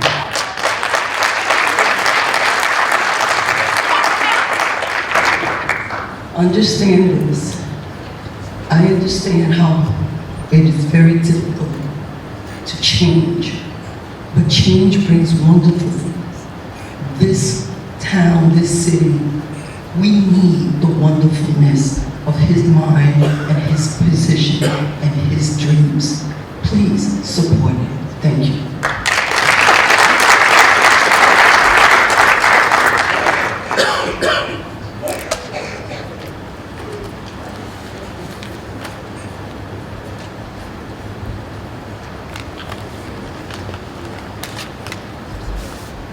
My name is Donald Van Blake. I live at 1094 Woodland Avenue in Plainfield. Pretty long time. Yes, sir.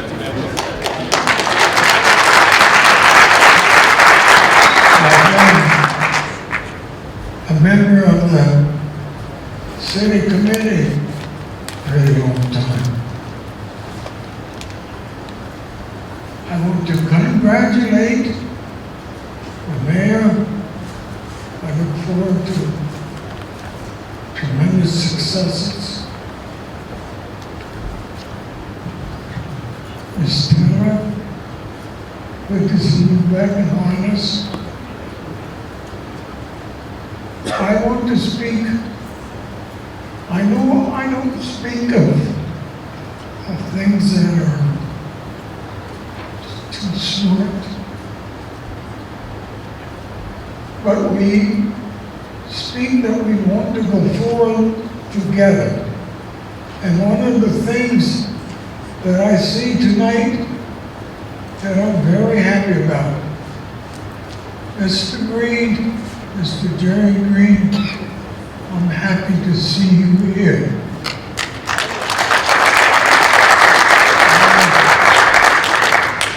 You are the chairman of the city committee and the speaker of the house. And you've been an active politician for years. But I'm very glad to see you here supporting the rest of us here. Yes, sir. Thank you.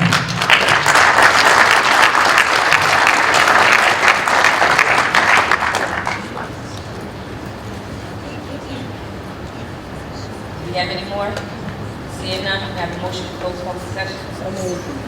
Second. All those in favor? Aye. Any opposed, any abstentions, motion carries.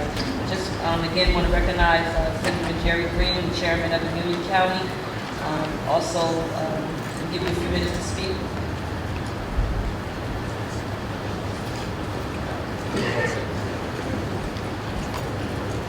A few minutes.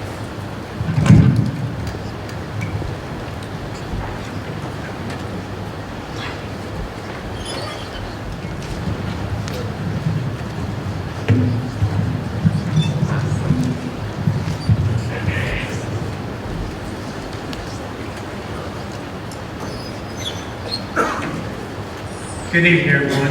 Good evening. Happy New Year. God is good. All the time. You know, I've listened to all the speakers and I'm watching the audience, and I must say, based upon what I'm hearing, people are ready to come together. That's right. It's long overdue. First of all, I want to apologize. I was 3 hours on Route 1 because I was involved in an accident just a couple of hours ahead of me. Thank God I wasn't involved in that accident.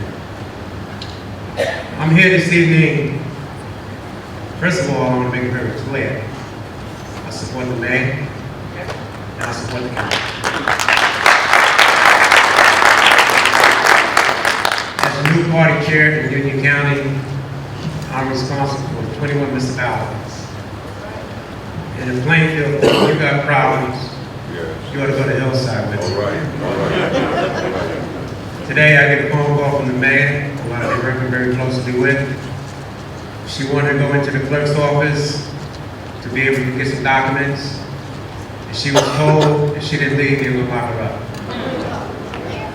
Now here's a mayor in Hillside who had received no support whatsoever from the council.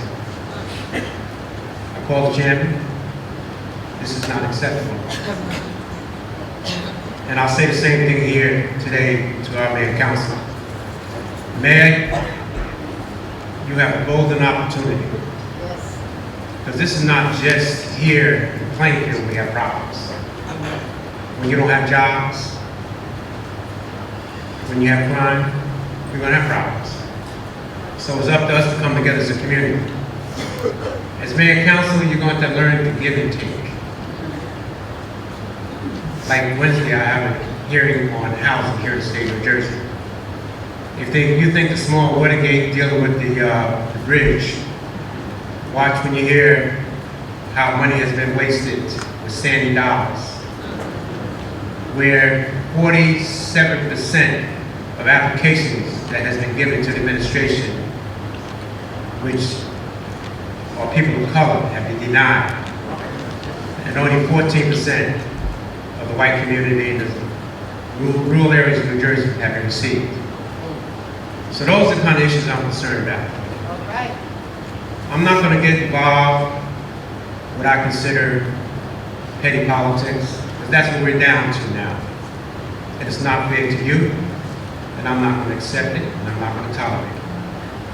I have the ability to work with Linda Carter and the freeholders. We're going to make sure that Plainfield is treated right. Yes. I was totally humiliated yesterday as the speaker, not the speaker, but the chairman of this party, to see how many projects have been done on the drawing board here in Union County and only one in Plainfield. That's not going to work. Already with Linda and the council, the freeholders, we're making those adjustments. I'm not going to promise you much from Trenton because I'm hoping that the governor will take it upon himself, only be around another year and a half, and start to Washington. But the reality, we have a president, we have 2 United States senators who know how much Plainfield has done for them. We have a congressman who's ready to step up. So Mayor, we have all the players in place to help us move this city in the right direction. The bottom line is that I will not get involved in police matters because of the fact that this day and age, that's the only area in Plainfield we have to come together. That's right. I refuse to be part of one more individual getting shot in this town because we can't communicate. So again, you have blessed me. That's why I say thank God to be in a position to make decisions in this county, in a strong Democratic county, and be part of leadership in the New Jersey State Assembly. Today, before we went into session, I made it very clear, I'm not going to sit here another 2 years and see young black men without jobs without the ability to have a clean record. That's not acceptable. So again, Madam President, you gave me 2 minutes, maybe I took 4 minutes. But all I ask everyone to do is get behind this mayor. And today, I'm reaching out to you as your party chair in Union County to open up a partnership with you and the council president. Because in some municipalities, the council president is more stronger than the mayor. If you don't believe that, ask the mayor of Hillside. She's running out the party. Okay. But I'm not going to play politics with that because we're going to respect him and we'll give him every opportunity to do the right thing. So again, all I ask you to do is pray. Don't get caught up in the nonsense. Because some of the people that's sitting here today coming up to the mic, you're the worst enemy for Plainfield when you put Plainfield down. Start talking about Plainfield. Wow. All right.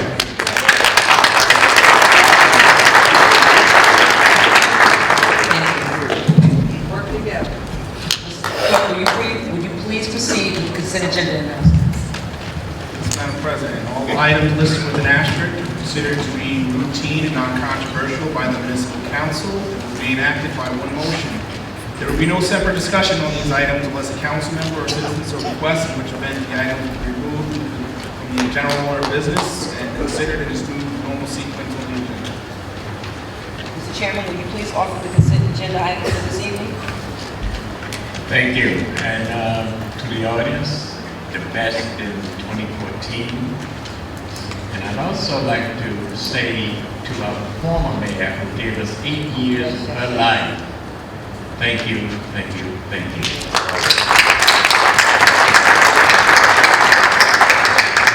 I offer the following resolutions which are identified as R01 through 14 through R01314 and R02714 and move for their adoption. And those of you who do not know, the first 7 resolutions has to do with housekeeping items for the council, including the appointment of official newspapers, the Courier News, and the Star Legend. And the last 5 have to do with, last 6 rather, have to do with cars for our officials that receive the use of city cars. May I have a second? All those in favor? Aye. Can I get a roll call, please? Second by Councilwoman Reeves. It's a roll call on the consent agenda.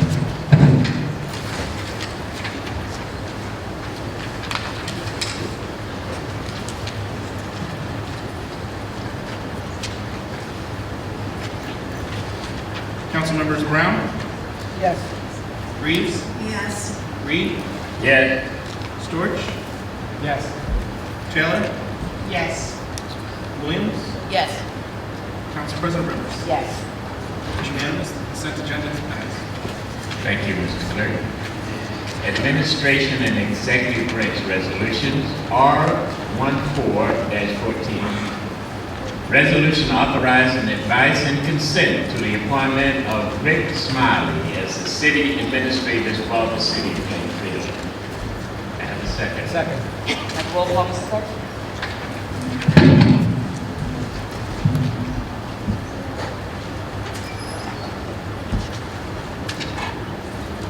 Roll call on resolution R14-14. Council members Brown? Yes. Reeves? Yes. Reed? Yes. Storch? Yes. Taylor? Yes. Williams? Yes. Council President Rivers? Yes. It's unanimous. The resolution has been adopted. Thank you.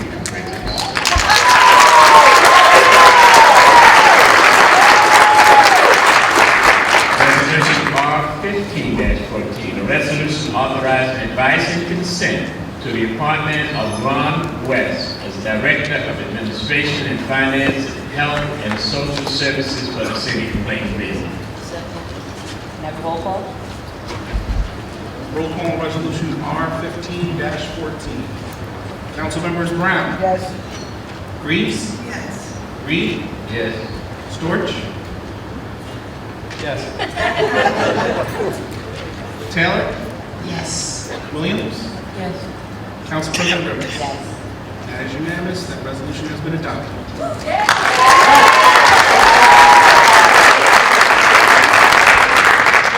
Resolution R16-14, a resolution authorizing advice and consent to the reappointment of Mr. Eric Jackson as the Director of Public Works and Urban Development for the City of Plainfield. Second. Have roll call? Councilmember Brown? Yes. Reeves? Yes. Reed? Yes. Storch? Yes. Taylor? Yes. Williams? Yes. Council President Rivers? Yes. That is unanimous. That resolution has been adopted.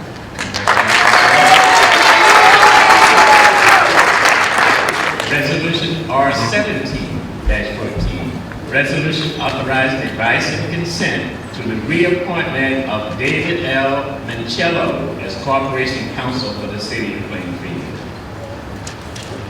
Second. Can I have a roll call? Madam President, roll call on R017-14. Council members Brown? Yes. Reeves? Yes. Storch? Yes. Williams? Yes. Taylor? Yes. Chairman Reed? Yes. Council President Rivers? Yes. That is unanimous. Resolution has been adopted.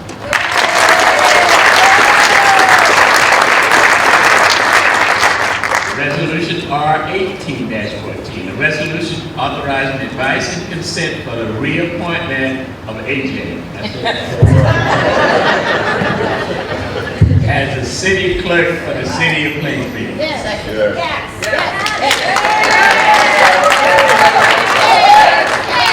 All right. Councilman Brown? Yes. Reeves? Yes. Storch? Yes. Williams? Yes. Taylor? Yes. Chairman Reed? Yes. Council President Rivers? Yes.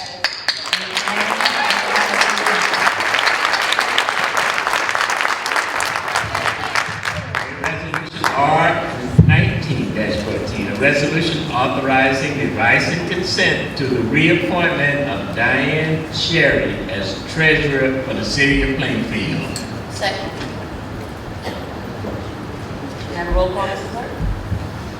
Council members Brown? Yes. Reeves? Yes. Storch? Yes. Williams? Yes. Taylor? Yes. Chairman Reed? Yes. Council President Rivers? Yes. That is unanimous. Okay, resolution R20-14, a resolution authorizing advice and consent to the appointment of Carl L. Marshall Esquire as additional municipal judge for the calendar year 2014 in the City of Plainfield. Second. Roll call? Council members Brown? Yes. Reeves? Yes. Storch? Yes. Williams? Yes. Taylor? Yes. Chairman Reed? Yes. Council President Rivers? Yes. That is unanimous. We move to resolution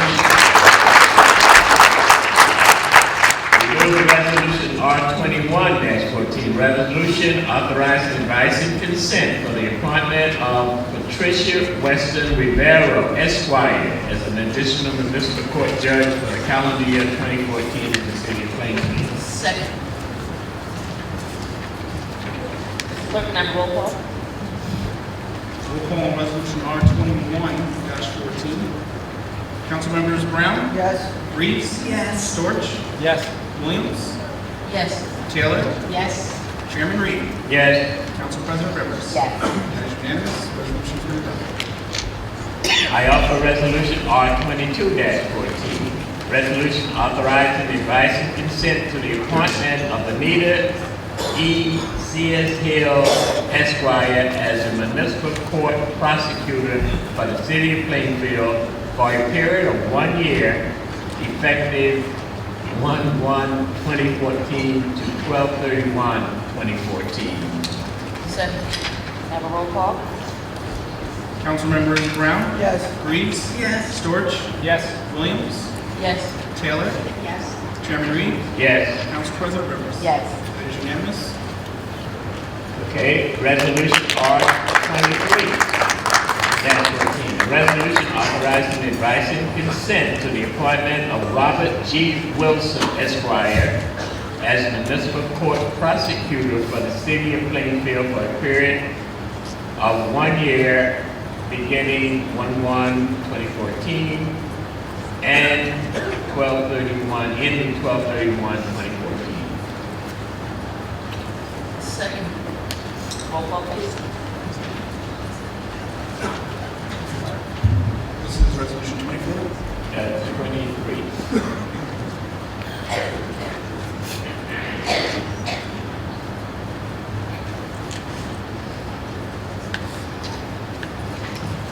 Council members Brown, Yes. Reeves, Yes. Storch, Yes. Williams, Yes. Councilwoman Taylor, Yes. Chairman Reed, Yes. Council President Rivers. Yes. That is unanimous. All right, moving right along. Resolution 24-14, which authorized advice and consent to the appointment of Suzette Barbados, Esquire, as municipal court prosecutor for the city of Plainfield for a period of 1 year, effective January 1. Second. Ms. Clerk, may I have a roll call? Yes, Madam President, roll call on resolution R024-14. Council members Brown, Yes. Reeves, Yes. Storch, Yes. Williams, Yes. Taylor, Yes. Chairman Reed, Yes. Council President Rivers. Yes. That's unanimous. Resolution has been adopted. All right, resolution R25-14. Advice and consent to appoint Mr. Stephen Bristol Esquire as the municipal court public defender for the city of Plainfield for a period of 1 year, effective on January 1. Second. Ms. Clerk, may I have a roll call? Council members Brown, Yes. Reeves, Yes. Storch, Yes. Williams, Yes. Taylor, Yes. Chairman Reed, Yes. Council President Rivers. Yes. That is unanimous. Thank you. Offer resolution R26-14, which authorized advice and consent for the appointment of Clarence Bouknight Esquire, as the municipal court public defender for the city of Plainfield for a period of 1 year beginning January 1, 2014. Second. Ms. Clerk, may I have a roll call, please? Roll call on resolution R026-14. Council members Brown, Yes. Reeves, Yes. Storch, Yes. Williams, Yes. Taylor, Yes. Chairman Reed, Yes. Council President Rivers. Yes. That is unanimous. The resolution has been adopted. Mr. President, there are no resolutions under public affairs and safety. There are no resolutions under public works and urban development. We do have some new items which must have, 5 votes to get on the agenda. I'll call them one at a time. Is that all right with you? Okay. Resolution R28-14, authorized advice consent to the appointment of Sadiq L. Alameen as Director of Department of Public Affairs and Safety for the city of Plainfield. And this is a vote to add it to the agenda because it was not on the agenda. That's correct. I'd just like to remind the council this requires 5 votes to be added to the agenda. We also require a second. Here, one. Second. Okay, we got a second. Roll call? This is a roll call to include R028-14 to the agenda for council consideration. Council members Brown, No. Woo, can't hear you. No. Reeves, No. Storch, No. Williams, Yes. Councilwoman Taylor, Abstain. Chairman Reed, No. Council President Rivers. No. Okay, resolution failed. Resolution fails. 1 in favor, 5 opposed, and 1 abstention. Thank you. R29-14, resolution authorizing advice and consent for the appointment of Carl N. Riley as police director for the city of Plainfield. Second. Mr. Clerk, may I have a roll call? roll call to include R029-14 on the agenda for council consideration. Council members Brown. No. Reeves. No. Storch.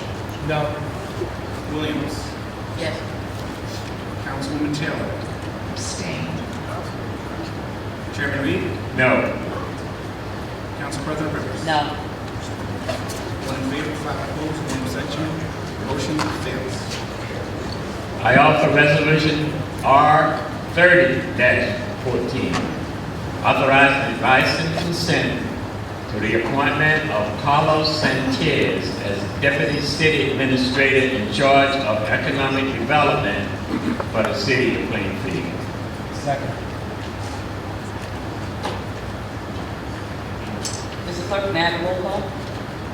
Roll call on R030-14 for its inclusion on the agenda for council consideration. Council members Brown. Yes. Reeves. Yes. Storch. Yes. Williams. Yes. Councilwoman Taylor. Yes. Chairman Reed. No. Council President Rivers. Yes. 6 in favor, and opposed. The resolution has been added to the agenda for consideration. I offer resolution 31-14, resolution authorizing advice and consent to the appointment of Joy R. Spriggs, Esquire, as Chief Municipal Court Public Defender for the City of Plainfield for a period of 1 year, effective January 1. Second. Clerk, may I have a roll call? Roll call to include R031-14 on the agenda for council consideration. Council members Brown. Yes. Reeves. Yes. Storch. Yes. Williams. Yes. Taylor. Yes. Chairman Reed. Yes. Council President Rivers. Yes. That is unanimous. Okay, it's my understanding that resolution 28 and 29 failed, so I offer for consideration of adoption resolution R30-14, authorizing the advice and consent for the appointment of Carlos Sanchez as Deputy City Administrator in charge of Economic Development for the City of Plainfield. Second. Clerk, may I have a roll call? Roll call on resolution R30-14. Council members Brown. Yes. Reeves. Yes. Storch. Yes. Williams. Yes. Taylor. Yes. Chairman Reed. Yes. Council President Rivers. Yes. That is unanimous. That resolution has been adopted. Resolution R30. Yes, sir. I just want to welcome Mr. Sanchez. My microphone's not working. Right? Okay. May I get the last resolution on today?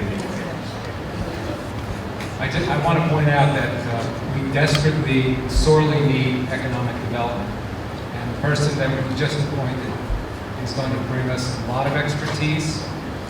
It's also a plus that he's a Latino, and I don't recall when we've ever had a Latino cabinet member in Plainfield. So I think we just did a very good thing in a number of ways. Is he here right now? We just get him to stand up and...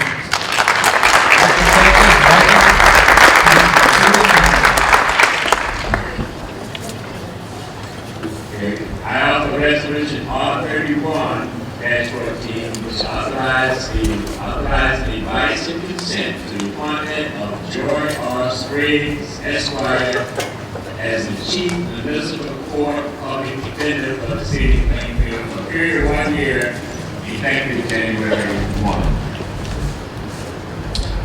Second. Mr. Clerk, may I have a roll call? Madam President, roll call on resolution R31-14. Council members Brown. Yes. Reeves. Yes. Storch. Yes. Williams. Yes. Taylor. Yes. Chairman Reed. Yes. Council President Rivers. Yes.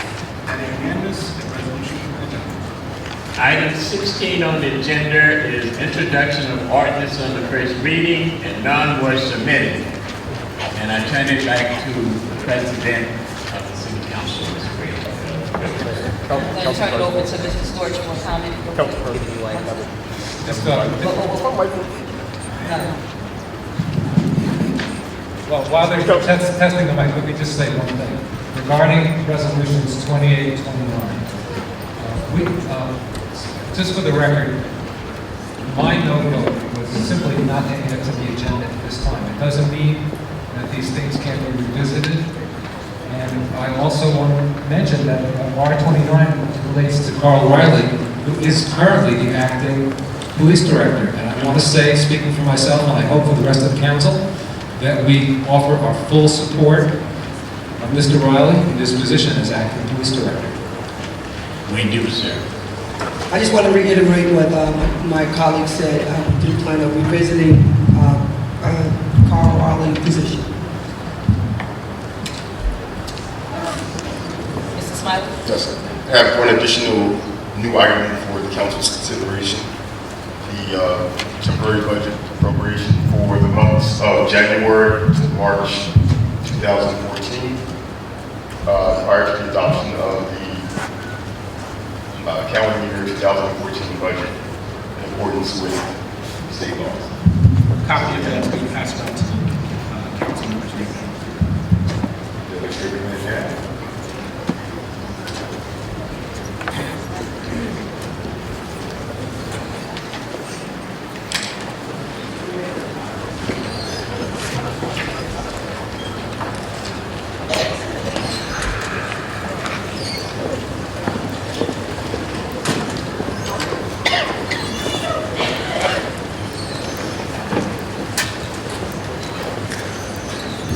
Just to make you aware, this requires 5 votes to be added to the agenda, as well as 5 votes for adoption.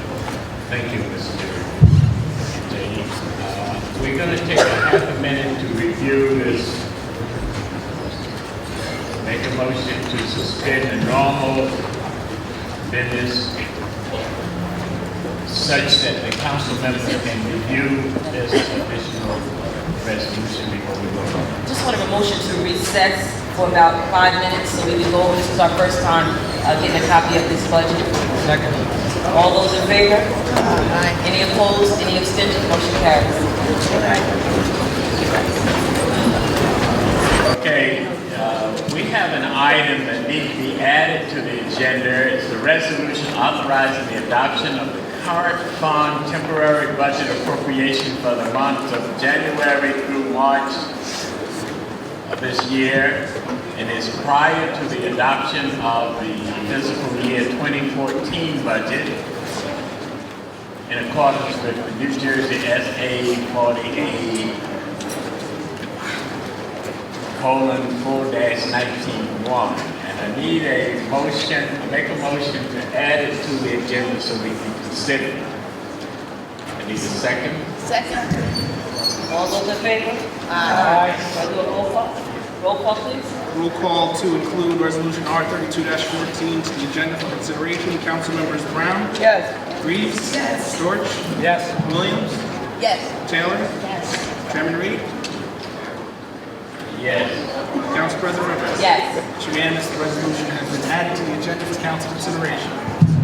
Okay, since it's added to the agenda, I offer this resolution authorizing the adoption of the current fund temporary budget appropriation for the months of January through March 2014, and is prior to the adoption of the calendar year 2014 budget in accordance with the New Jersey statute.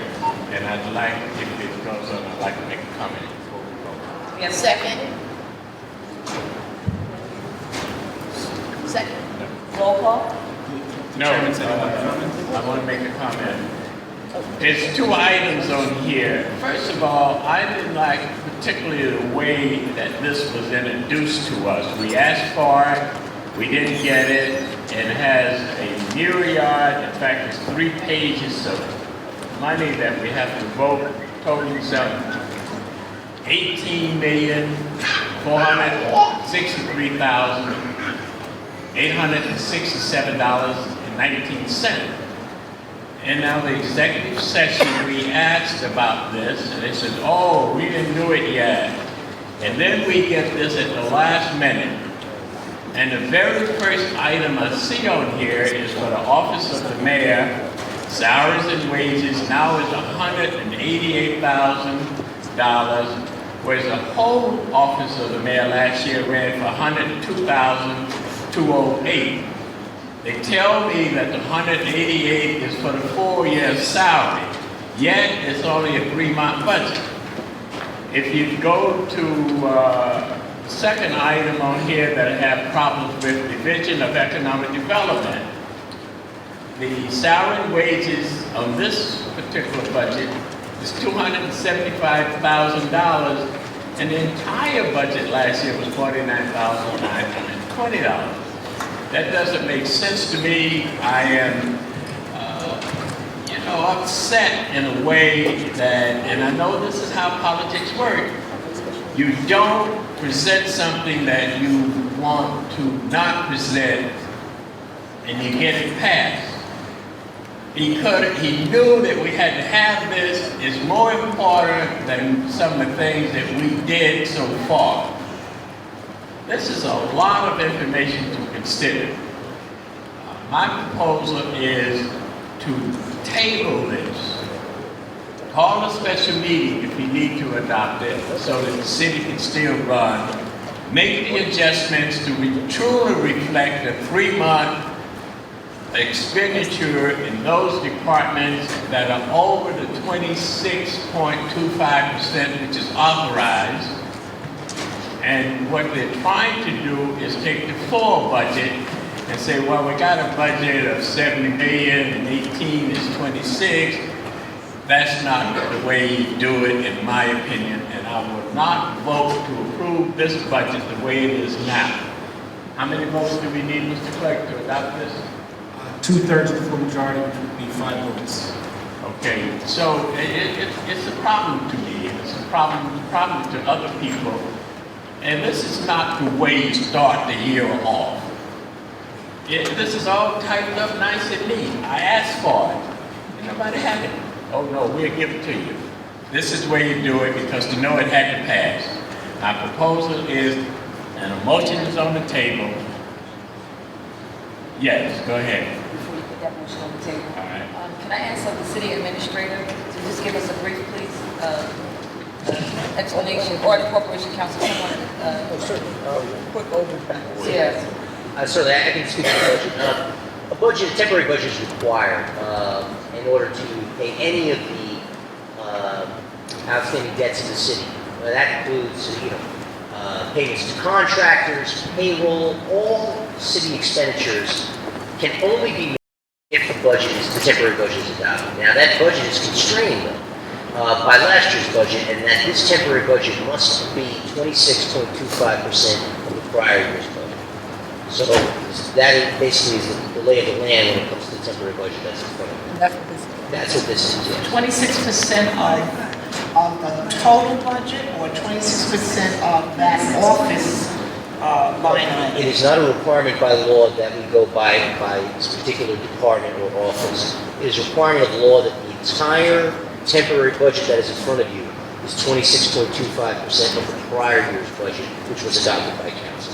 So some offices may be much more than 26%, depending on the discretion of the person who put this together. That's correct. That is the administration generally puts Can forward. we get an explanation then? I think there are a couple of things that need explanation that we saw, and I think the public needs to hear that, and I think that the administration's office can explain that. The first item has to do with the office of the mayor, and it's much more than 26% based on last year's budget for the office of the mayor. Can you give us an explanation why this is so seemingly such a extravagant?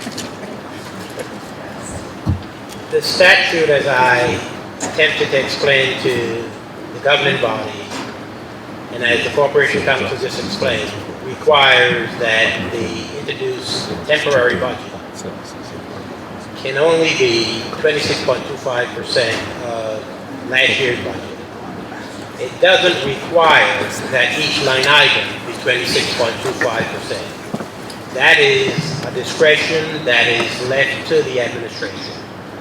And in doing the budget, one of the things that I looked at was how I intend to restructure the administration. And so in terms of the Office of the Mayor, the Office of Economic Development, with my goal of making sure that the support is there for the entire year to do what is necessary, I opted as the mayor and as the head of the administration to have a budget that reflects the needs of those two areas. We are still in compliance with the statute, and I want the council to know that there is a discretion on the part of the administration to divvy up that 26.25% as it deems fit and necessary.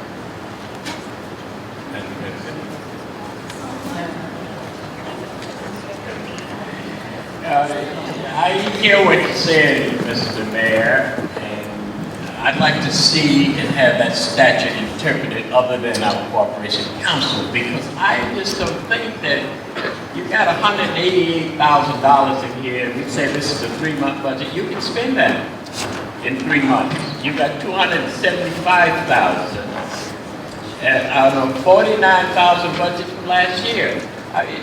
And finally, I still am upset that we did not discuss this very important item. It wasn't even in existence until we ended the during meeting. And that's not fair. That's not starting us off on the good record that you said you were going to do, in my opinion. Now, I don't know about the other guy. I made a very simple motion that we table this.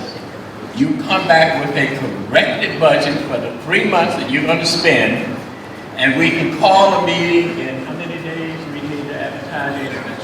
48 hours. 48 hours, and it's not going to hurt you. That seems like to me to be something that we should do. That motion needs a second.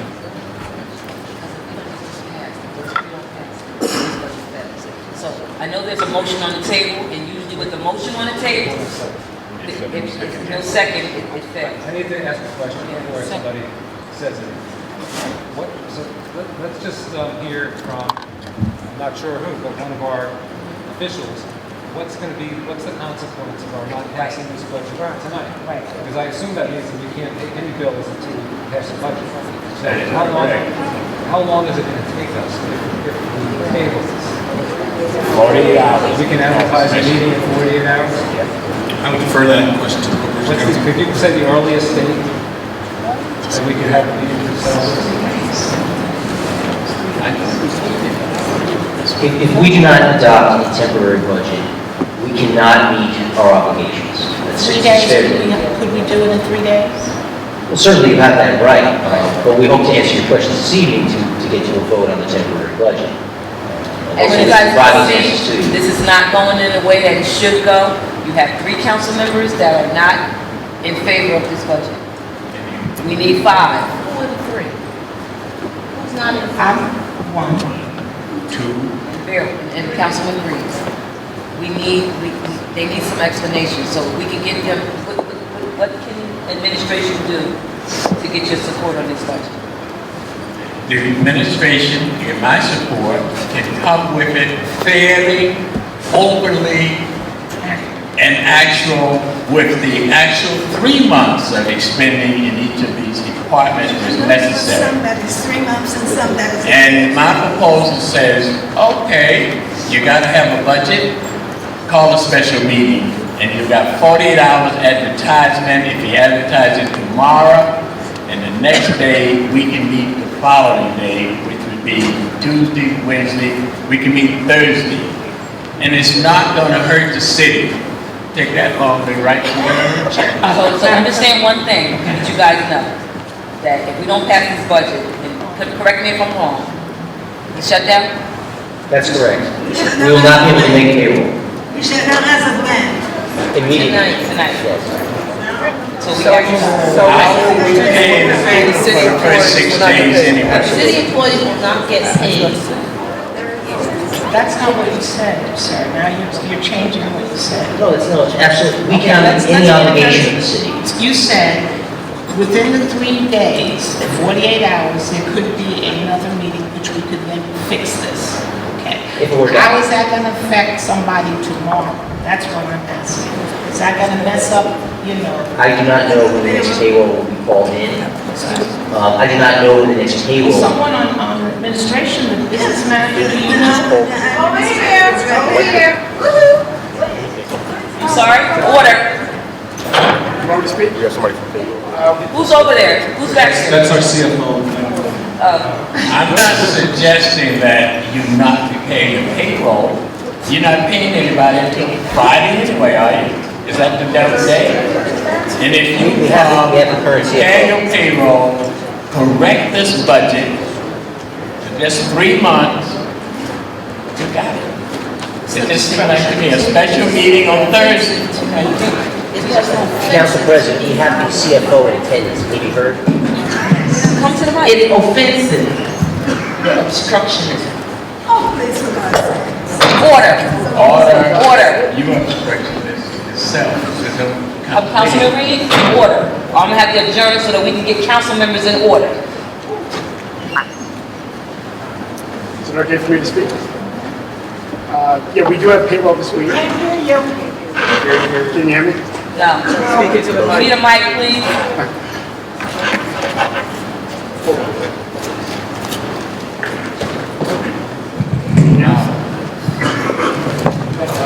That's you.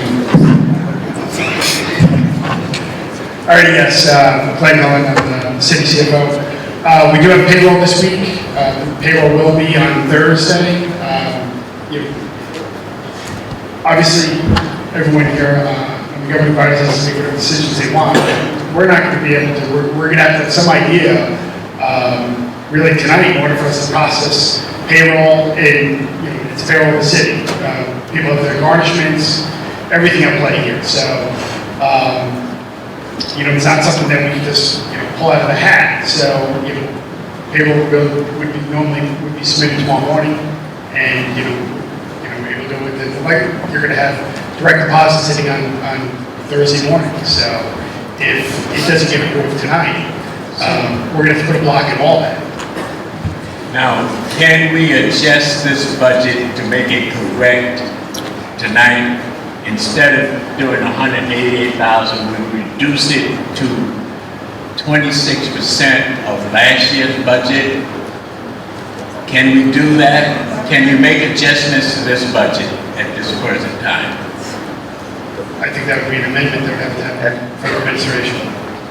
Legally, motions to amend can be made. Correct. Well, I would suggest that the administrator and the mayor sit down and make the adjustments that we are proposing right now. No, in actuality, you have the mayor's budget. It would be the council's prerogative to amend. I understand, but I don't want to amend something that the business administrator and the mayor can't live with, is what I suggested in the special meeting. Give us a correct budget that we can vote on with confidence, and it conforms to the way you should do it. You look at last year's whole budget for the mayor's office, $102,208. The temporary budget says $188,000. Now, he can spend $188,000 in this 3 months if he wish. I know he's not going to do it, but let's do the proper thing here. Make the adjustments on here, and if you give me the numbers, I will make the recommendation once we get this on the agenda. Now, you haven't gotten it on the agenda. You need 5 votes. You got 3 not even put it on the agenda tonight. I'm President. Yes. I take exception to the notion that the budget is incorrect. There's nothing incorrect about the budget. The budget is in full compliance with state law, the state statute. So there's nothing incorrect about the budget. What I would further say is that if the council wishes to amend any item on the budget that was presented, it is a council prerogative to do so.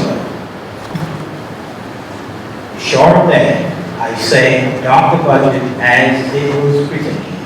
What you see in the office of the mayor is the budget that is needed for the full year.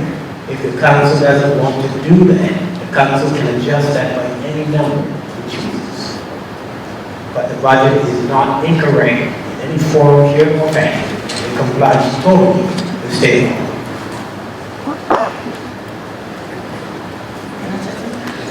It is unfortunate, and I know that the mayor's, I'm going to say his heart's in the right place. And I think that he did what he thought he needed to do, and I'm not going to discuss that openly with the public. And I understand why he did it. I think it's erroneous though. But I think that we do need to adjust it so that we can still use this. I heard him say he's not going to use all of this in 3 months, but he wanted to be comfortable enough so that he could do what he needs to do. And communication is so important. And had we had this kind of communication, I would feel very comfortable because I read well. It says 3 months, and then I look at something that's there for a whole year. That is incorrect in terms of what you say you're doing in terms of 3 months.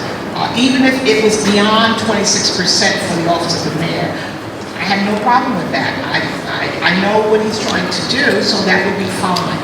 The problem is, that's not what it reads. You know, it says 3 months, and he says, I'm not really going to do that in 3 months. But I guess we have a lesson to learn from each other. And I am willing to problem solve with the mayor right now in front of everybody so that we don't make us look bad, because we know what happened. And so what do we need to do to fix it?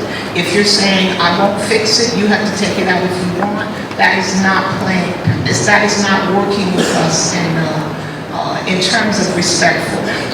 We have enough staff right now to say to us what that means, okay? And I don't hear that coming forth from his office, but I would like that to happen. I don't think we have to play games. We want everybody to have what they need, and especially him with all of his, the things that he's trying to do. I am not here to play politics in the negative politics, but I am an honest person and I have integrity, and when you say something, you do something, don't sneak or do it in a way. Yes, literally, he's correct, but let's have this kind of cooperation. And I'm willing to do that right now, because I appreciate he and I who talked. He was very honest. I love that about him. So, let's fix it, Are you saying to us, this is not, you can change this to, I don't know, we need to do something, but don't just say it's up to the council to change it. If we need to do an executive session for 5 minutes, let's fix it, so we can go on, we can go home. I don't know. I'm not satisfied. If it is the desire of the governing body to reduce the item by 50%, I would recommend that you could add that amount to the office of either the fire department or the police department. Reduce? Will you give us a number, Mr. Mayor, please? He said reduce his office by 50%. Yeah, but let him give us a number. He know how to do it. That would be $94,000. How much?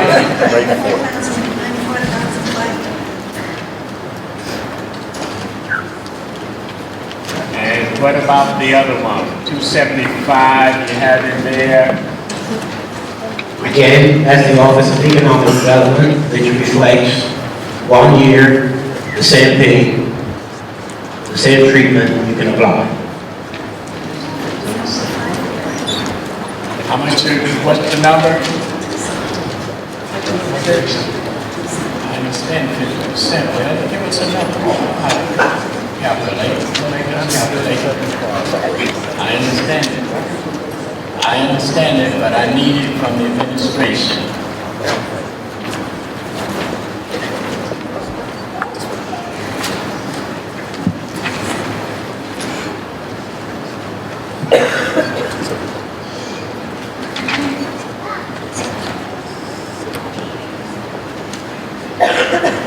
You can reduce the Office of Economic Development by $137,000. Okay, so. And you can add that to fire or police.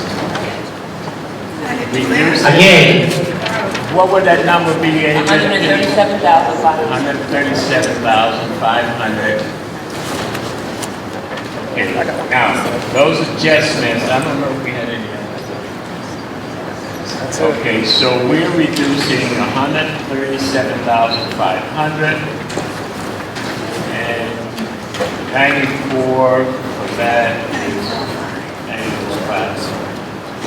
So what's the new numbers, sir? The two amounts that you just removed from those two departments, the 94,000 and the 137,000, we can increase the police department by those two You amounts. said you needed that for the police department, why don't you just take it off your total? You got $18,219,841.17. Why don't we give you a temporary budget of that number less than $232,000? You can do that if you wish. Thank you.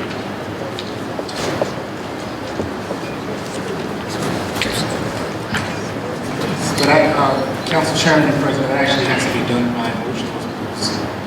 Yeah, we got it. The resolution was already seconded, it has to be done by motion. Okay, so So, how about if I try to make a motion? yeah. Please, somebody correct me if I get the number wrong. The office of the mayor's salary and wages would be $94,000. No, $94,000. 94,000 No, even. No, even. That's the total. So $94,000 even. Okay. And then we go to page 2, economic development, salaries and wages, is reduced to $137,500. Somebody else is going to have to do the grand total. Well, so this, even here from the boss, he said, well, that's not working. Now,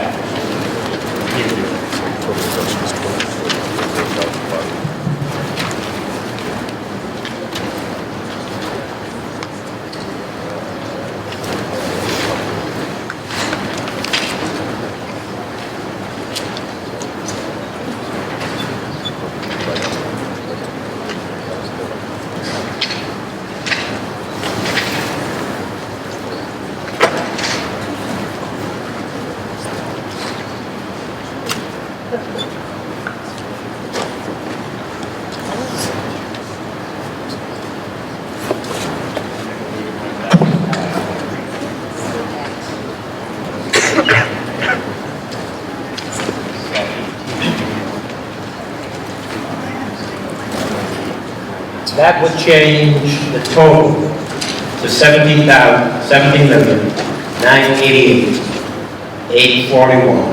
$17,988,841.17. Okay, so that's the remainder of my motion. that's right. Second. Wait a minute, we gotta get it on the agenda first. We didn't call a vote to put it on the agenda, we need 5 votes.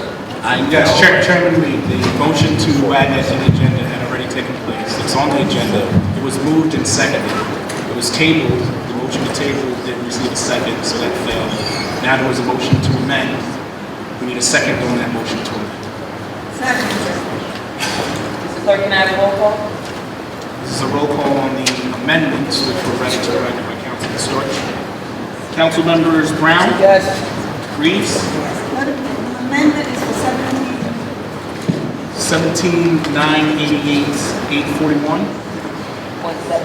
17,988,841.17. Yes. Storch? Yes. Williams? Yes. Taylor? Yes. Chairman Reed?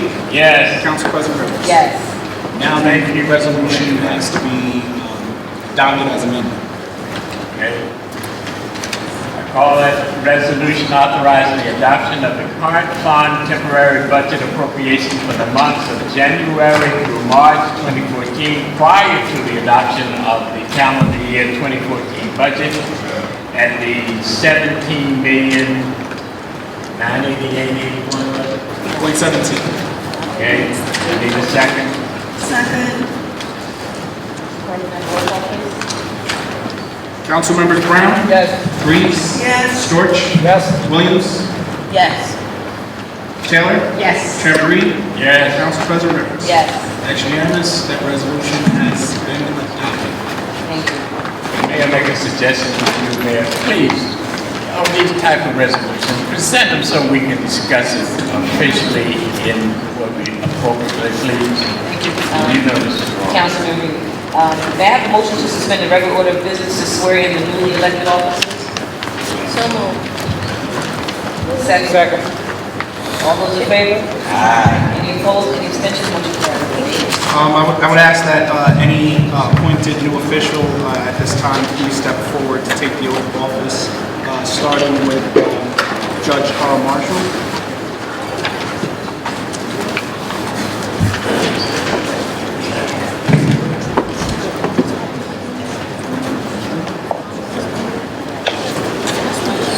Then Judge Carl Marshall will be sworn in by the Honorable James P. Wilson, Superior Court Judge.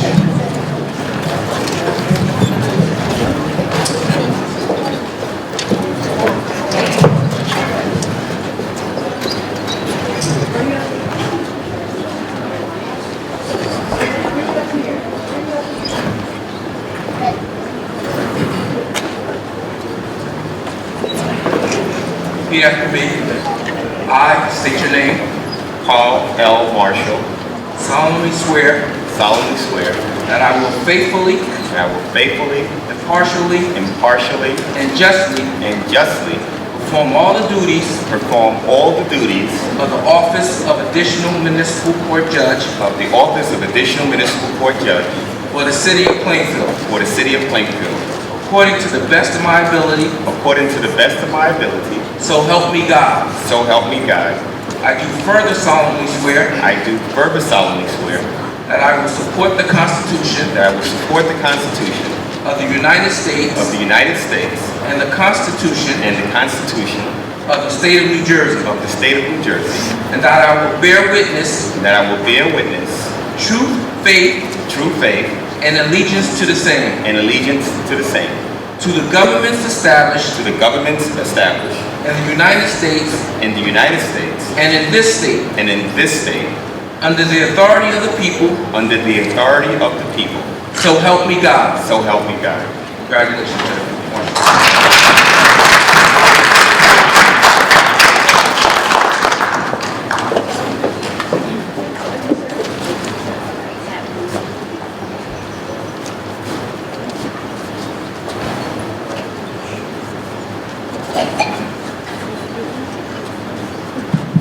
Next we have Rick Smiley, who's going to be sworn in as City Administrator. Be sworn in by Administrator Patrick Fennell.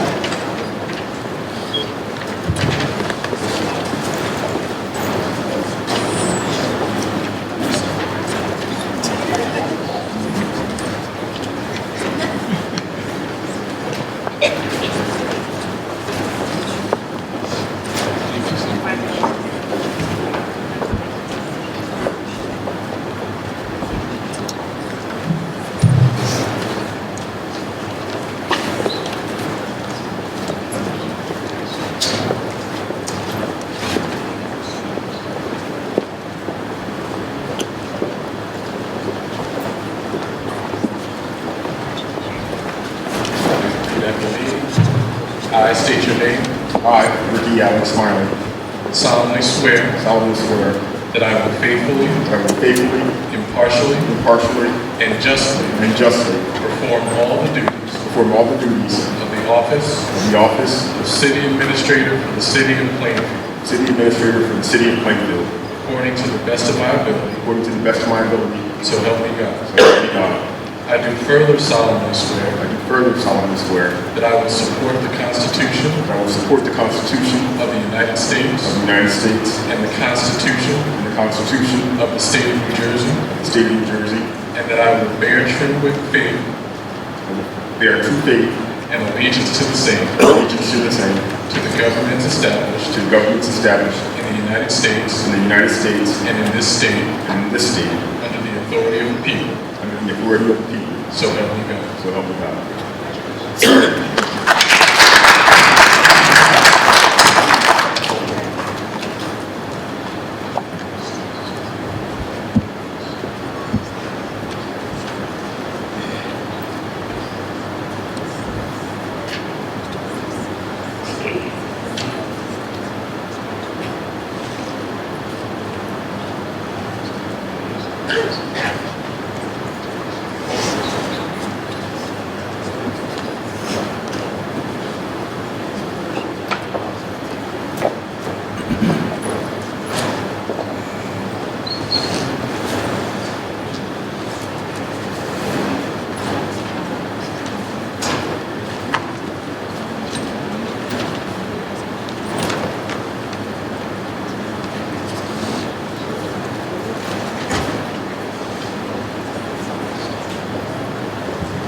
Does Vernita E. Sias Hill still go?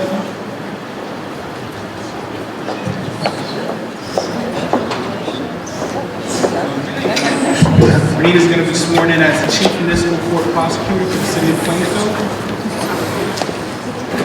She will be sworn in by Judge Robinson. Judge Gross. Just Judge Gross.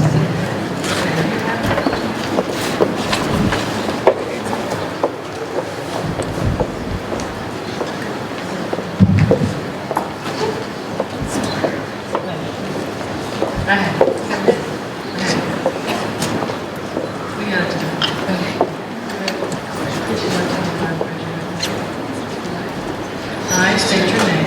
I, Vernita E. Sias Hill, Solemnly swear solemnly swear that I will faithfully, impartially, and justly perform all the duties of the office the duties of the office of Chief Municipal Court Prosecutor of Chief Municipal Court for Prosecutor the City of Plainfield, for the City of Plainfield, according to the best of my ability. according to the best of my ability. So help me God. So help me God. I do further solemnly swear I do further solemnly swear that I will support the Constitution of the United States that I will support the Constitution of the United States and the Constitution of the State of New Jersey, and the Constitution of the State of New Jersey, and that I will bear true faith and allegiance and that I will bear true faith and allegiance to the same, to to the governments established in the United States the governments established in the United States and in this state, under the authority of the people, under the authority of the people. so help me God. So help me God. And congratulations.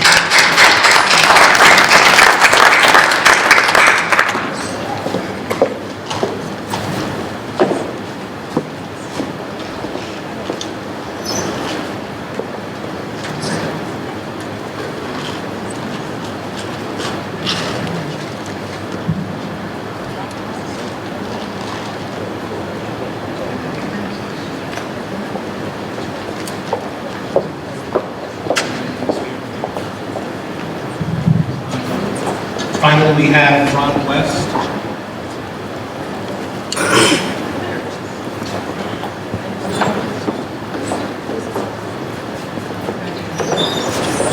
Ron West will be sworn in as Director of Administration and Finance, Health and Social Services by Judge Gross.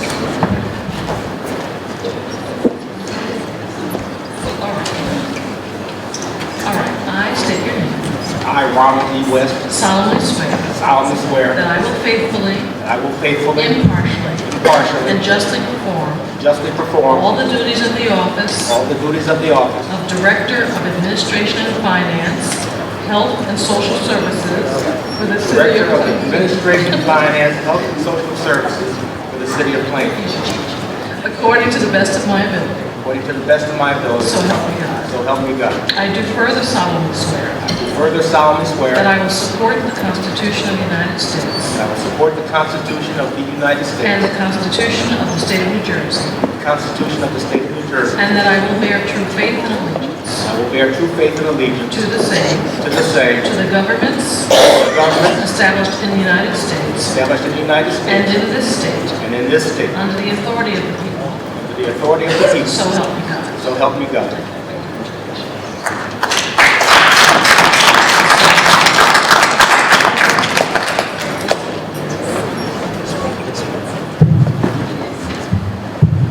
Madam President, I believe that concludes the oath of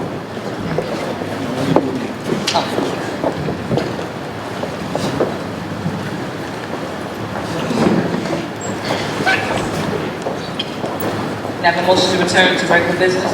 So moved. All those in favor? Aye. Any opposed? Any abstentions? Motion carried. Now comes the privilege of the floor segment of tonight's meeting. Any resident or taxpayer of Plainfield is welcome to comment on any governmental item of concern to them during this general public comment segment of the council's meeting. Citizens must clearly state their names and address to the clerk. Once the speaker is recognized by the presiding officer to speak, a total of 6 minutes have been allocated for all public comments to be presented. Each person is allocated 5 minutes to speak. The presiding officer or a majority of the council may extend the length of time allocated cumulatively or individually. It is not a question and answer period. Neither the presiding officer nor council members will engage in a back and forth exchange to speakers. Speakers are encouraged to present all their views. The presiding officer, as well as any council member, may respond to any comment after such speaker is finished. The presiding officer may refer to the speaker, may refer the speaker to the city administrator or an appropriate department head, and any council member may choose to respond in writing to any individual citizen. The floor is now open. John E. Pritchard, 723 Arlington Avenue, Plainfield, New Jersey. Several things I'd like to do. First off, I'd like to thank His Excellency, the Consul General of Barbados, for rendering honors to our new mayor and the City Council.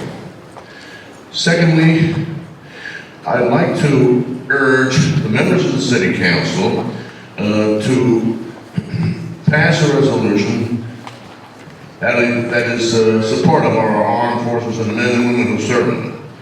We have some sons and daughters of Plainfield who are serving in our Army, Navy, Marine Corps, Coast Guard, and Air Force. And it is upon us that we must back them up in every way because they are our lines of defense. We lost 16 men during the war in Vietnam. And in their honor, and those of their buddies, I'd like to sing. They loved us so. Every day 100 ways they told us so. In honesty, in affection, they told us so. They loved us so. Every day 100 ways they showed us so. With loyalty and bravery they showed us so. They were our defenders and they kept us free. They took an oath to guard us and fought for liberty. They loved us so. And we should know, for we love them so. Finally, I'd like to say that in view of our mayor's inaugural address, that we must reactivate Muhlenberg. We need a hospital, we need it badly, and we need it ASAP. If we reactivate our hospital, it'll enhance Plainfield's reputation, and it'll make it the Queen City once more. And that is in line with our objective that our new mayor had mapped out. Now, we must reactivate Muhlenberg. There's no two ways about it. We need a hospital that is capable of mission. Just like we need a police department and a fire department that's capable of mission, rescue squad's capable of mission, we need a hospital that's capable of mission as well. Forget about Muhlenberg. Oh no, we're not going to do that. We're not going to do that at all. Especially when we're 30 miles from ground zero. New York and Newark are terrorist targets. If there's a terrorist attack, we'll need Muhlenberg. We need it badly. We need it soonest. And I'm not talking about head colds or ear aches. I'm talking about people's lives, many people's lives. And the sooner we reactivate Muhlenberg, the better off we all will be. Do I make myself clear?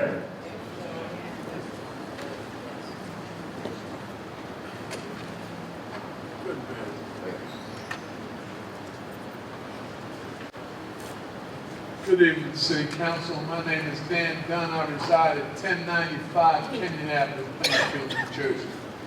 Let me first start in commending Mayor Matt and him being elected. I do believe, as I told him a couple years ago, all he had to do was stay in the game. His turn would come. His turn is here, and I think he's going to do a great job. My reason for coming to the mic is this. This is a question. I remember I lived in New York City many years ago when we had a mayor named Dave Dinkins. Dave Dinkins was the mayor. He had the police director by the name of Tom Bracken. Bracken's a new guy that's going to take over with this new administration in the city. But when Mayor Dinkins was elected, he had a revolt in the police department where you couldn't find a cop nowhere in New York City. A lot of people would be afraid to come out because they weren't feeling they were being protected because they were against the mayor. So how I'm bringing this forward to Plainfield is this. You have a young man who's an acting director. I believe his name is Michael Gilling. He is respected in the community by all of the people. He works with the children on his off days. He has a karate school, a martial arts school. He mentors these children. The guys within the rank and file in the police department up until recently, because I used to hear so many stories down there that these people were lost without a leader. Now you got a young man in here who apparently seems to know what he's doing, or at least giving it his best effort, and it seems to be working. So I don't know what it takes to go through the details, you know, to make something like this happen. But if something is not broke, why should we try to fix it? And the police department being a separate entity that we all rely on for our public safety, if these guys are not happy, then the city is not happy. So whatever's going to take the council and the mayor to come to some kind of compromise to get something done. But I just feel by him being born and raised here, everybody knows him. He's in the rank and file. They choose him to be their leader. And if he can do the job and not have any problems, then why not make him permanent? That's all I have to say. But without a good police department, the city's running amok. We will have no protection. They turn their, you know, they have their ways to get back at you. They turn their heads the other way. Crimes go down. They don't pay attention. So everybody's got to be happy. So I wish the key word here we all understand is compromise. And you guys try to come together and try to make this thing happen. Because I believe in bringing in somebody who's unfamiliar with this community, who does not live here, who does not understand the inner workings and the problems. You're going to start all over again. And when you start all over again, the guy's going to have to learn his way. Some guy's going to like him, others are not. You're going to have that continuous bickering that we've had over the last 8 years. So if you got a guy in that's there that everybody likes, if it's not broke, don't fix it. Good luck.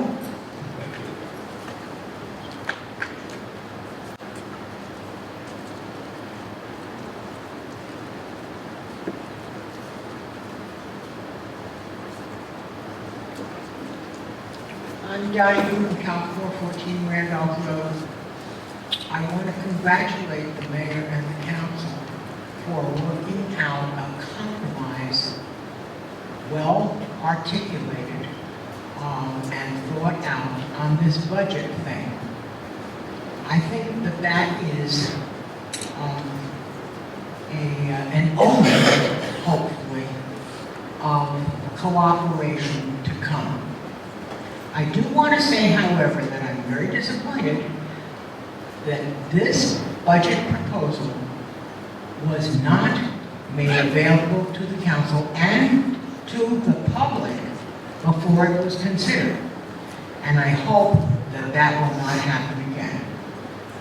And I wish you all a good night and a happy new year, and I'll see you next time, God willing, and the creek don't rise. Thank you. Ms. Gutenkauf, I think we all want to make sure that this doesn't happen again, and I think the way to do that is to let the mayor build his team. We have a part-time CFO right now. We've had late budgets for the last 8 years. I don't care if she's not listening. I'm saying it to everybody. We've had league budgets for the last 8 years, so for us to even sound like this is something new, it's not. This is a new administration. Let's give them a chance. We're going to be interviewing a CFO soon, I hope, and I hope we give the mayor support for whoever he brings to us, because whoever he brings is going to be a whole lot better than having a part-time CFO and having a revolving door in that position for the last 8 years. Good evening, Willa Campbell, 1404 Highland Avenue. I want to say thank you to the council and to the mayor. I think it's important when people are able to come together around issues that are important to the people in this town, that we can see and believe and get on one accord. I'm hopeful that as we go forward, we'll be seeing lots more of this. And I also want to say, I'm sorry I got here late, welcome to the Plainfield High School. We're glad that you were able to be here to have these festivities, and I'm hoping that we'll see more kinds of partnerships like this between the municipal government and the Plainfield Public Schools. I'd also like to see, I understand that there was something presented on a coalition on education. I certainly do hope that we'll be able to talk more specifically about it, because we all want what is wonderful and great and excellent for all the children of Plainfield. Thank you very much, and Happy New Year.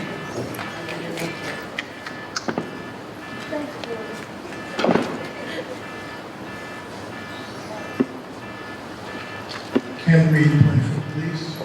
First, I want to commend you on your votes, and I want to talk about 2914. In a short period of time that Michael Gilliam led the police division, we see a turn of events that we haven't seen in a long time. Even myself and many of us, you may not understand, we commit ourselves to the city 24/7, not just the hours we work, but as many of you know, myself and others receive phone calls from citizens 24/7, and we respond to the call because we're dedicated to what we do. Even myself, in a short period of time when Captain Gilliam was acting, he called meetings with the leadership staff every Thursday morning at 10 o'clock, where everyone had to come in and give input, and you had to be accountable for what you were doing, what your people were doing, where they were, and everything. It was a great, fresh breath of relief, something that I haven't seen in a long time in the Plainfield Police Division since the days of Michael Adams. And I would pray and hope that you would reconsider, for the city's sake, who you put in this position. Many residents, when you have someone in that position, you need to be able to call someone, and when they call, they can identify the name as a family that they've known for a long time, not someone who does not know the community as well. We've dealt with that before, and we've suffered greatly as a result of it. When you have someone who is respected within the police division, who has stepped up, and I've actually watched him take a leadership role, and all of us felt like, hey, you know what? We couldn't wait to go to work now, because we saw some new things taking place, we saw some leadership, we saw him demanding things, even things we may not agree with, but he took a stand to be the leader that is actually needed in the Plainfield Police Division. So I hope that you will reconsider, and God bless you, and God bless the city of Plainfield.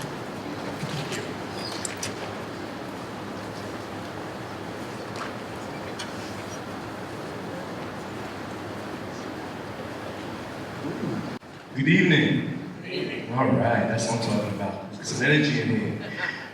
Listen, basically it's been a long night, but I see a new beginning as far as Plainfield. What's your name and address? Oh, my mistake. My name is Jeffrey Dunn. I live at 537 Belvedere Avenue. I have an office at 320 Park Avenue, the incubator. I am president of the Chamber of Commerce, a long-time resident of this thing for well over 30, 40 years. I love the concept of this new change. I love the new faces. I love the familiar faces. I love the fact that we have family working on this city. This city that has great potential. However, I want to applaud Officer Reed in reference to what his statements was. I respect him because he's been in the police department for many years. You may not agree with his politics, but you cannot deny his loyalty. His loyalty is clearly Plainfield, as many of you are. We got to put our politics aside and talk about what's best for Plainfield. I like the idea of dealing with people who are homegrown. I like the fact that people who live here work here. I like the fact that they have shown their dedication, but they also show what is important to them by basically giving their time, living in the place that they work. It's a different type of concept. It's a different type of commitment when you work and live in the same place. I know, I do, I have. My family lives here, I live here, and many people in here live here, work here too. I'm not trying to say that people from outside can't do a good job. I just say their commitment is a little different. It's different when you live someplace and then you work in another place. And I want to say Mike Gilliam has been supported by his police officers. And if you really want to take an idea of what he has done, ask the police officers. Ask them. Don't assume. Ask them. They want to tell you. They can't wait to tell you. As Mr. Reed has said, he has great support. He has done a great job. And I want to say, I, as a business leader, we all know the significance of our police protection. We got to make them happy. If they're happy, they're going to do a good job. If they do a good job, we're all going to be happy. Because it's quality of life. But ladies and gentlemen, let's treat our family like family. Let's support those who support us. Let's understand that it is all about what's the best for the city of Plainfield. Let's put the politics aside and do what's right for the city of Plainfield. Let's support the homegrown. And I want to close out. I like the fact that Ms. Campbell, president of the Board of Education, been here for many years. I like the fact that Annabella Powers has been homegrown. I went to school with her, okay? 40 years ago. I like that. I like Ms. Taylor, just a teacher from way back when, up here at City Council. I like the fact that we have a pastor. We have a given reason to do what we got to do. What we got to do is do the right thing, put the politics aside, and support those who support us. Support the homegrown of Plainfield. Thank you very much. Amen.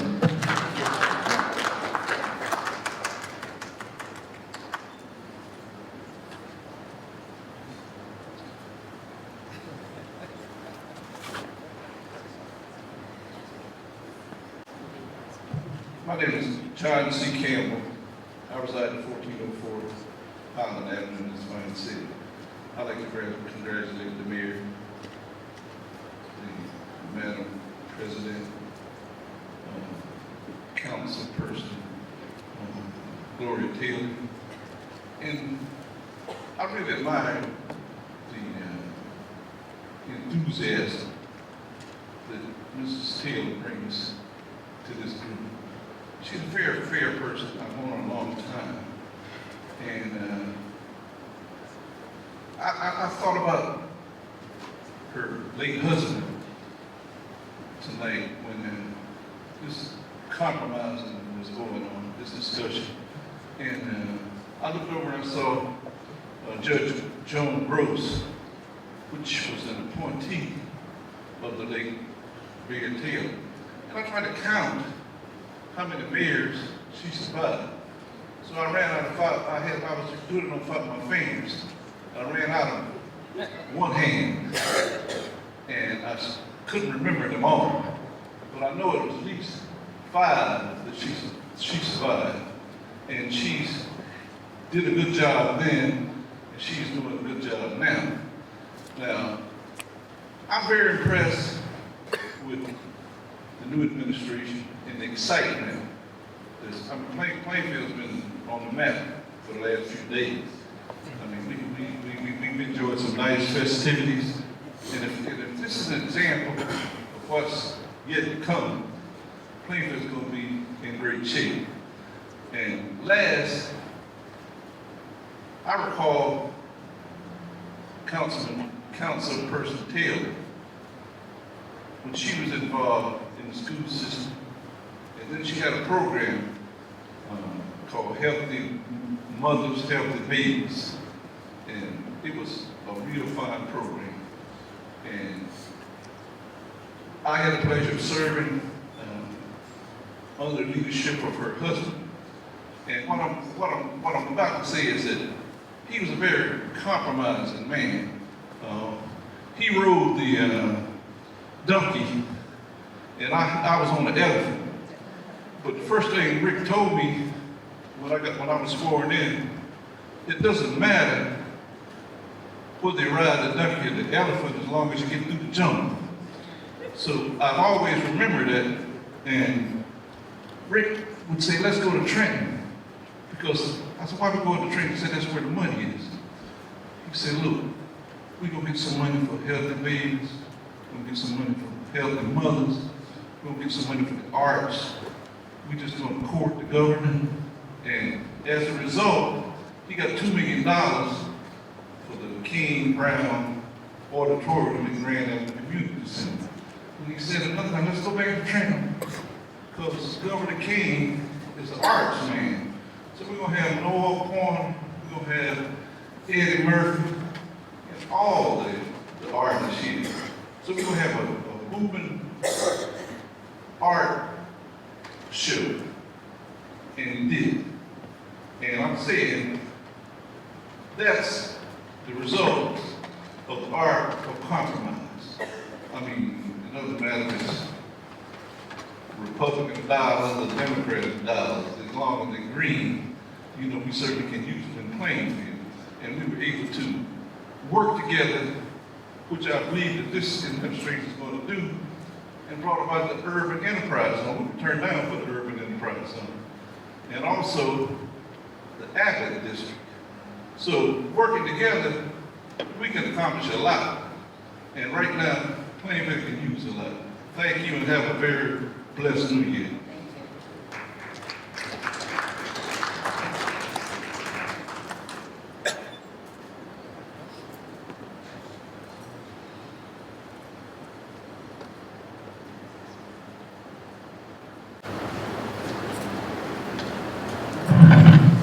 Good evening.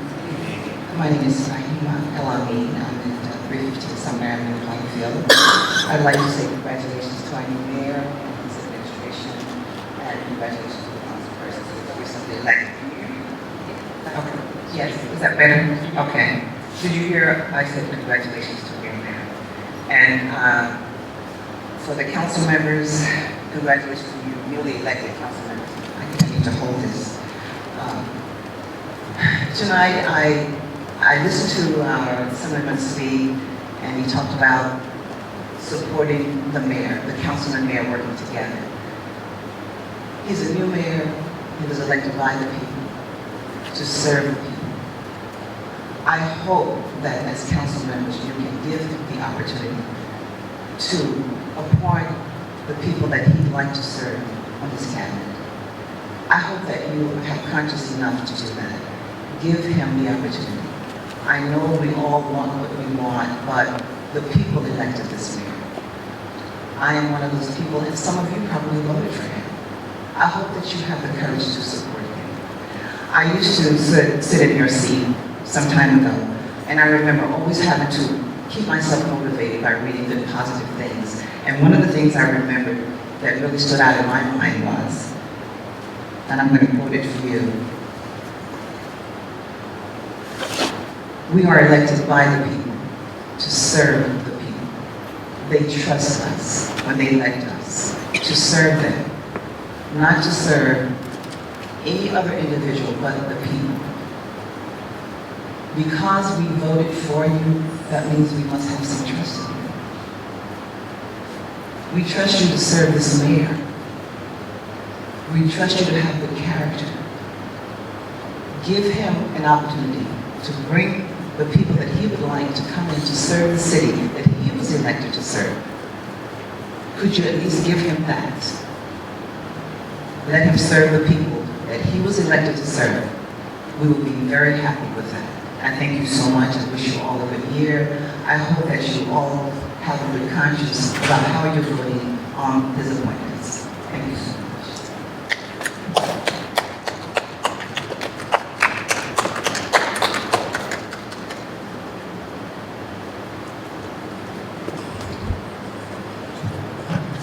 Dolores Cameron, 127 Netherwood Avenue, Plainfield, New Jersey. Happy New Year.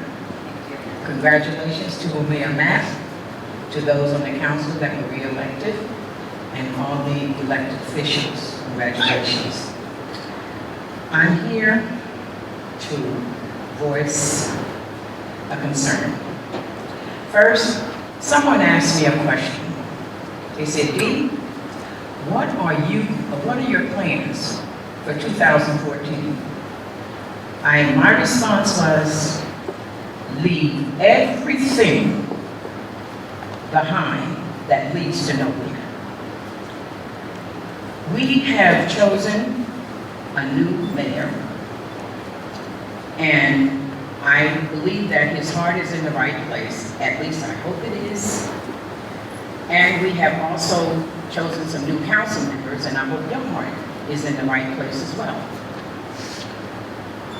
Over the last 8 years, we know what we have gone through. I have come to this mic many times to voice my opinion. And most people that know me, they know that I speak my mind with an open mind. And I say what I believe in my heart is right. We know what we went through. We gave Mayor Sharon Robinson Briggs a chance and an opportunity, and we worked together. Even though it was a struggle at times, let's do this right thing now and do what we know is right. Before I sit down, I'm going to leave this scripture with you. Do unto others. My grandfather lived to be 102 years old, and he taught me this, and I practice this as much as I can. Do unto others as ye would have them do unto you. Be not deceived, for God is not mocked. Whatever a man soweth, that you shall also reap. So therefore, council and Mayor Matt, know what you're doing, because you're representing us, the people. We're the ones that put you there, but God will be the one that take you out. Thank you.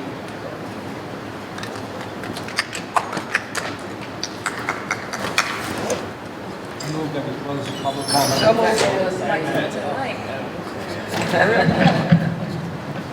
Okay.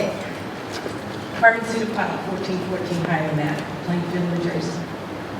This is my first time up here, so I'm a serious newbie, but it's not my first time sitting here and watching council. We now have a new mayor. I congratulate you, Mayor Matt, and I congratulate everyone else. But from Reverend Brown, who I admire, the things you said during the inauguration, you did not have to say. You could have easily just said, as per, he's sitting here for Councilwoman Richard Rivers, congratulations, and move on. But you said we have to stand by this mayor, because he's successful, we're successful. He's blessed, we're blessed, and you went on. You did not have to say that, but you did. And I believed you. And all along, you went away and you approved his appointments. And then when you got to these two, you stopped. And you know, I got a call, I believe it was Saturday or Sunday morning, Saturday night, Sunday morning. A person accidentally called the wrong person. They told me there's going to be obstruction on the council during the reorg, and that they don't want Sadiq El-Amin or Carl N. Riley. They want Mike Gillian. Guess what? That person is not the mayor. We did not vote for that person that called me accidentally. I voted for Mayor Matt, and as Mrs. El-Amin said, I'm sure some of you have voted for him as well. If you believe in him enough to vote for him, why can't you believe in him enough to say that these two men should be appointed? You know why? Jerry Green. That's why. That's right. Don't look that way. Jerry Green. He put you there, he strung you up, and now you speak for him. But guess what? Jerry Green's not sitting there. Now you say he sat up there and talked about God is good, and everybody said all the time, but he didn't even know the other line. It was all the time, God is good.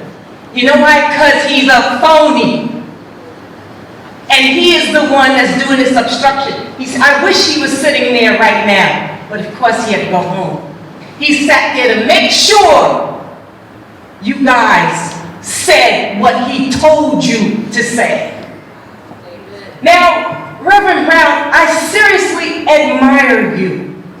I've watched you on YouTube preach, and you had me going, and that's on YouTube. If you follow the Bible, do you pick and choose what is right and what is wrong? No, you believe in the whole Bible. You don't believe in this psalm and not that psalm, or this verse and not that verse. You believe in the entire Bible.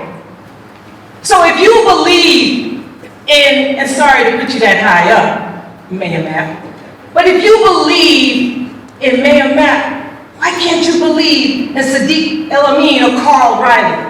Why? Did you interview him? Barry Reeves. Did you interview him? Bill Reed. Did you interview him? Yes, or them? Bridget Rivers? Yes, I did. Yes, I did. And so, you know what it is? You've got Mike Gilliam on your mind. Mike Gilliam, but that's not what our mayor wants. That's not what he wants. When you become the mayor, then you can appoint Mike Gilliam. And he's probably a great person because I Googled him.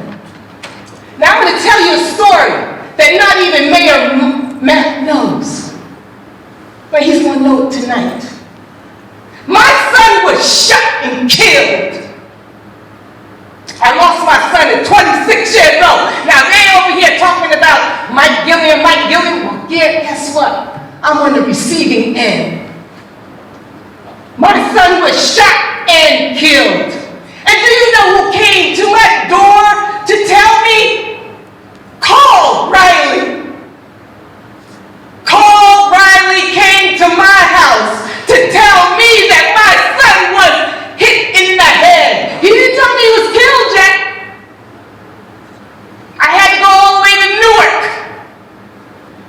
All the way to Newark, not knowing what I was going to expect. Now fast forward. I sat in my car February 23rd, 2005. My son was killed in 2004. I had the engine running. I didn't know what to do. And I got a big family, but I didn't want to bother them. I picked up the phone, and you know who I called? Carl Riley. Again, I'm on the receiving end. I'm a mother who lost her son. Those guys, who did they lose? You know, I sat on that phone with Carl Riley, I don't know how long, crying. And guess what? It must have been maybe 11, 12 o'clock at night. That man picked up his cell phone. He sounded like he was sleeping. He stayed on that phone with me. And he said, "Who's with you?" Because I guess he could hear the engine of the car running. I said, "I'm okay." I saw a car. After a while, I saw a car slowly driving past my house.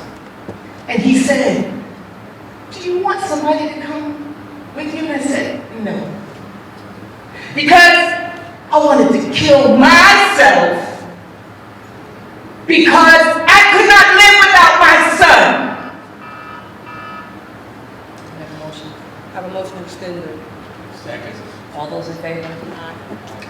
And then I see, thank you, then I see Tracy Brown, Reverend Tracy Brown. And she has to go behind all those coffins. And many a times I wanted to go in her church. But I couldn't those funerals. But I felt that would be just reopening up a wound and throwing salt in it. To watch those parents, the child is gone. It's the parents that suffer, and I've been suffering for 10 years. So when you say no to Cole Riley, you say no to me. And I'm a Plainfielder for 23 years. I moved out of Brooklyn, New York, so my son could survive, and he died in Plainfield. And you say no? You say no to Sadiq El-Amin? You say no to Carl Riley? You are not the mayor. Mayor Matt's the mayor. So when Jerry Green tells you who to vote for, tell Jerry Green, I serve a higher being, God.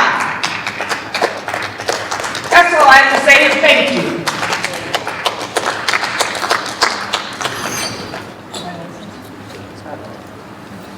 I just want to say a couple words in response to that. As my colleague said, Councilman Stewart, that we're going to revisit Carl Riley's decision that we made in reference to that. In reference to the other one, information I received from... Excuse me, order. Mr. Allen. Order. Mr. Allen, okay. No, excuse me, no back and forth. We will have order at this meeting. We have the councilwoman up here speaking, and we're going to demand respect. If you would like to come to the mic, you can come to the mic and speak. Order. From Mr. Allen is information I received from several, from the PPA in Plainfield, several fire unions, and in reference to some things that we need to discuss that is very disturbing. So it's not just based on any Assemblyman's point. It's based on things that we know from various sources. And I also would like to just say one thing. Assemblyman Green works for Trenton. He does not work for Plainfield City Council. He did not and will never have any influence over any type of vote that I take. I take offense, I don't want to say I take offense because I understand your passion. I understand your passion, and I'm very sorry for the loss of your son. But I want you to know that any decision that I make is a decision that I can get up and look in the mirror and say I made a right decision. I serve a God just as high as anybody else. The God that looks high, and he sits high and looks low. And as I stated before, any decision that I make, my conscience is what drives me to make that decision.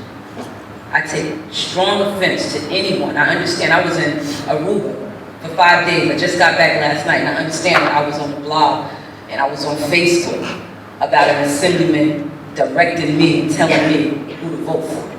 That is so far from the truth. Ms. Collins, I respect you. I respect you to the utmost. And if there's any time you have any questions that you would like for me to address, all you got to do is pick up the phone. I see you in passing, and I do apologize. Like I said, my heart goes out to you. But Assemblyman Green works for Trenton, and he also is the chairman of Union County, and he also has an office down on Watchung Avenue. He does not control this council or council president, Bridget Rivers. I'm a new member of the council, and I abstained because I don't know enough about that situation. And I would agree with you that there's separation of powers, but I live in this community too. There are situations going on with the police that affect our community. And I think that that needs to be looked into. It's not finished. Therefore, I couldn't vote aye. The people who he nominated, I think, are highly qualified, personally. However, it's not really just about that. And I think that we owe it to not only ourselves, but to the citizens in Plainfield to look into this situation that's going on that affects the police. I have been an administrator. The union should not dictate who we employ, and I think the mayor is aware of that. But I also think that whenever you hold public office like this, when you work as a public servant, you have to deal with all of the issues. Sometimes it's really not you. Maybe it's the impact of your leadership on other people. And I think that something is going on that we have to address. And I would never, I have voted on everything for that the mayor, because my husband was a mayor, and he was a great mayor. But I think that when there are situations that affect the community, which the police does, and not just the police, the violence and all of that, we need to look into it. And I think that's what I was trying to do, and I think members of this council are trying to do it as well. Yeah, we talked to Jerry Green, you know, talked to a number of people, but he's not the one. We're sitting here just like you said. The buck stops here with us, just like it stops with the mayor. And I do think you need to stop using Jerry Green as an excuse. Let's deal with the people who are here. No, I'm serious. He's not the one. The people here need to be addressed, and you did a great job in addressing that. But I want to say that I'm not finished with the situation. I do appreciate that you talked about the humanity of a gentleman who does not live in Plainfield. I appreciate that. So that says to me that you don't have to live in Plainfield. You have to have integrity, and you have to have the person who is concerned about people and does his job that way. I want us to give us an opportunity to fix this situation as much as we can. I wanted to vote totally in favor of everything. I really did, but I got information, and it's not, I need to hear the other side too. I mean, I haven't heard the other side. People accuse you of stuff, and you may not have done any of that. However, we needed more time, and it's too important. The violence in our city, the working with police, I mean, there's all kinds of issues. The racism in the department itself, and then you have people who are like the gentleman that you described, who's up for this position, ma'am, who goes beyond the call of duty because he cares for people. I understand where you're coming from, but don't take the easy route about some political person, Jerry Green. That is not my situation. Now, I have a track record in this town, and I am not listening. I'm listening to everybody, but he doesn't even want to dictate. Maybe he does, but he's not going to do it with me. And I don't think that, I think this council wants to make this start. They want to support our new mayor. But he understands why we are concerned about that particular issue. It is not a done deal. But you can't vote on stuff and it's not, you haven't even, we don't have all the facts. That will impact the city, not just a political decision or a person who has an administrative job as the head of the city, believe me. And so I really, really, really would like, I mean, I'm not finished with that. And I will say the next time when I figure out what it is that we need to do and address this issue, it's not over. And I'm going to say, you know, just like you feel about the gentleman that you spoke, I feel that way about Sadiq, okay? I do. I feel he's a personal friend of mine. But I'm saying to you, we have a responsibility to do what's best for the citizens of Plainfield. And this issue is a volatile issue that we have to address. And I do think we owe it to you as to what that resolve will be. Motion to close public comment, please. Excuse me for we have another council member that's. I just want to say that I take great offense to the thought that you think that we don't even have minds of our own to make a decision on whatever information we get. We get information from all sides. We are grown-ups, we're adults, and we have to sift through this information, and because you think one side or the other side, I've also lost a daughter. And I know that pain. Believe me, I know that pain. But don't sit down here and blame us just because you did not get what you want. You are, you know, but you know, that is the fact. If you had gone straight ahead all along, and yeah, would have gotten what you want, or what Mr. Matt wanted, it would be okay, but we have to make decisions one way or the other, because we are the ones sitting down here. Thanks. Is there a second? Yeah. Pick it up. Motion to close public comment. So moved. Second. All those in favor? Aye. Any opposed? Any abstentions? Motion carries. Motion to adjourn. Second. We are done. All those in favor? Aye. Any opposed? Any abstentions? Motion carries. Yes.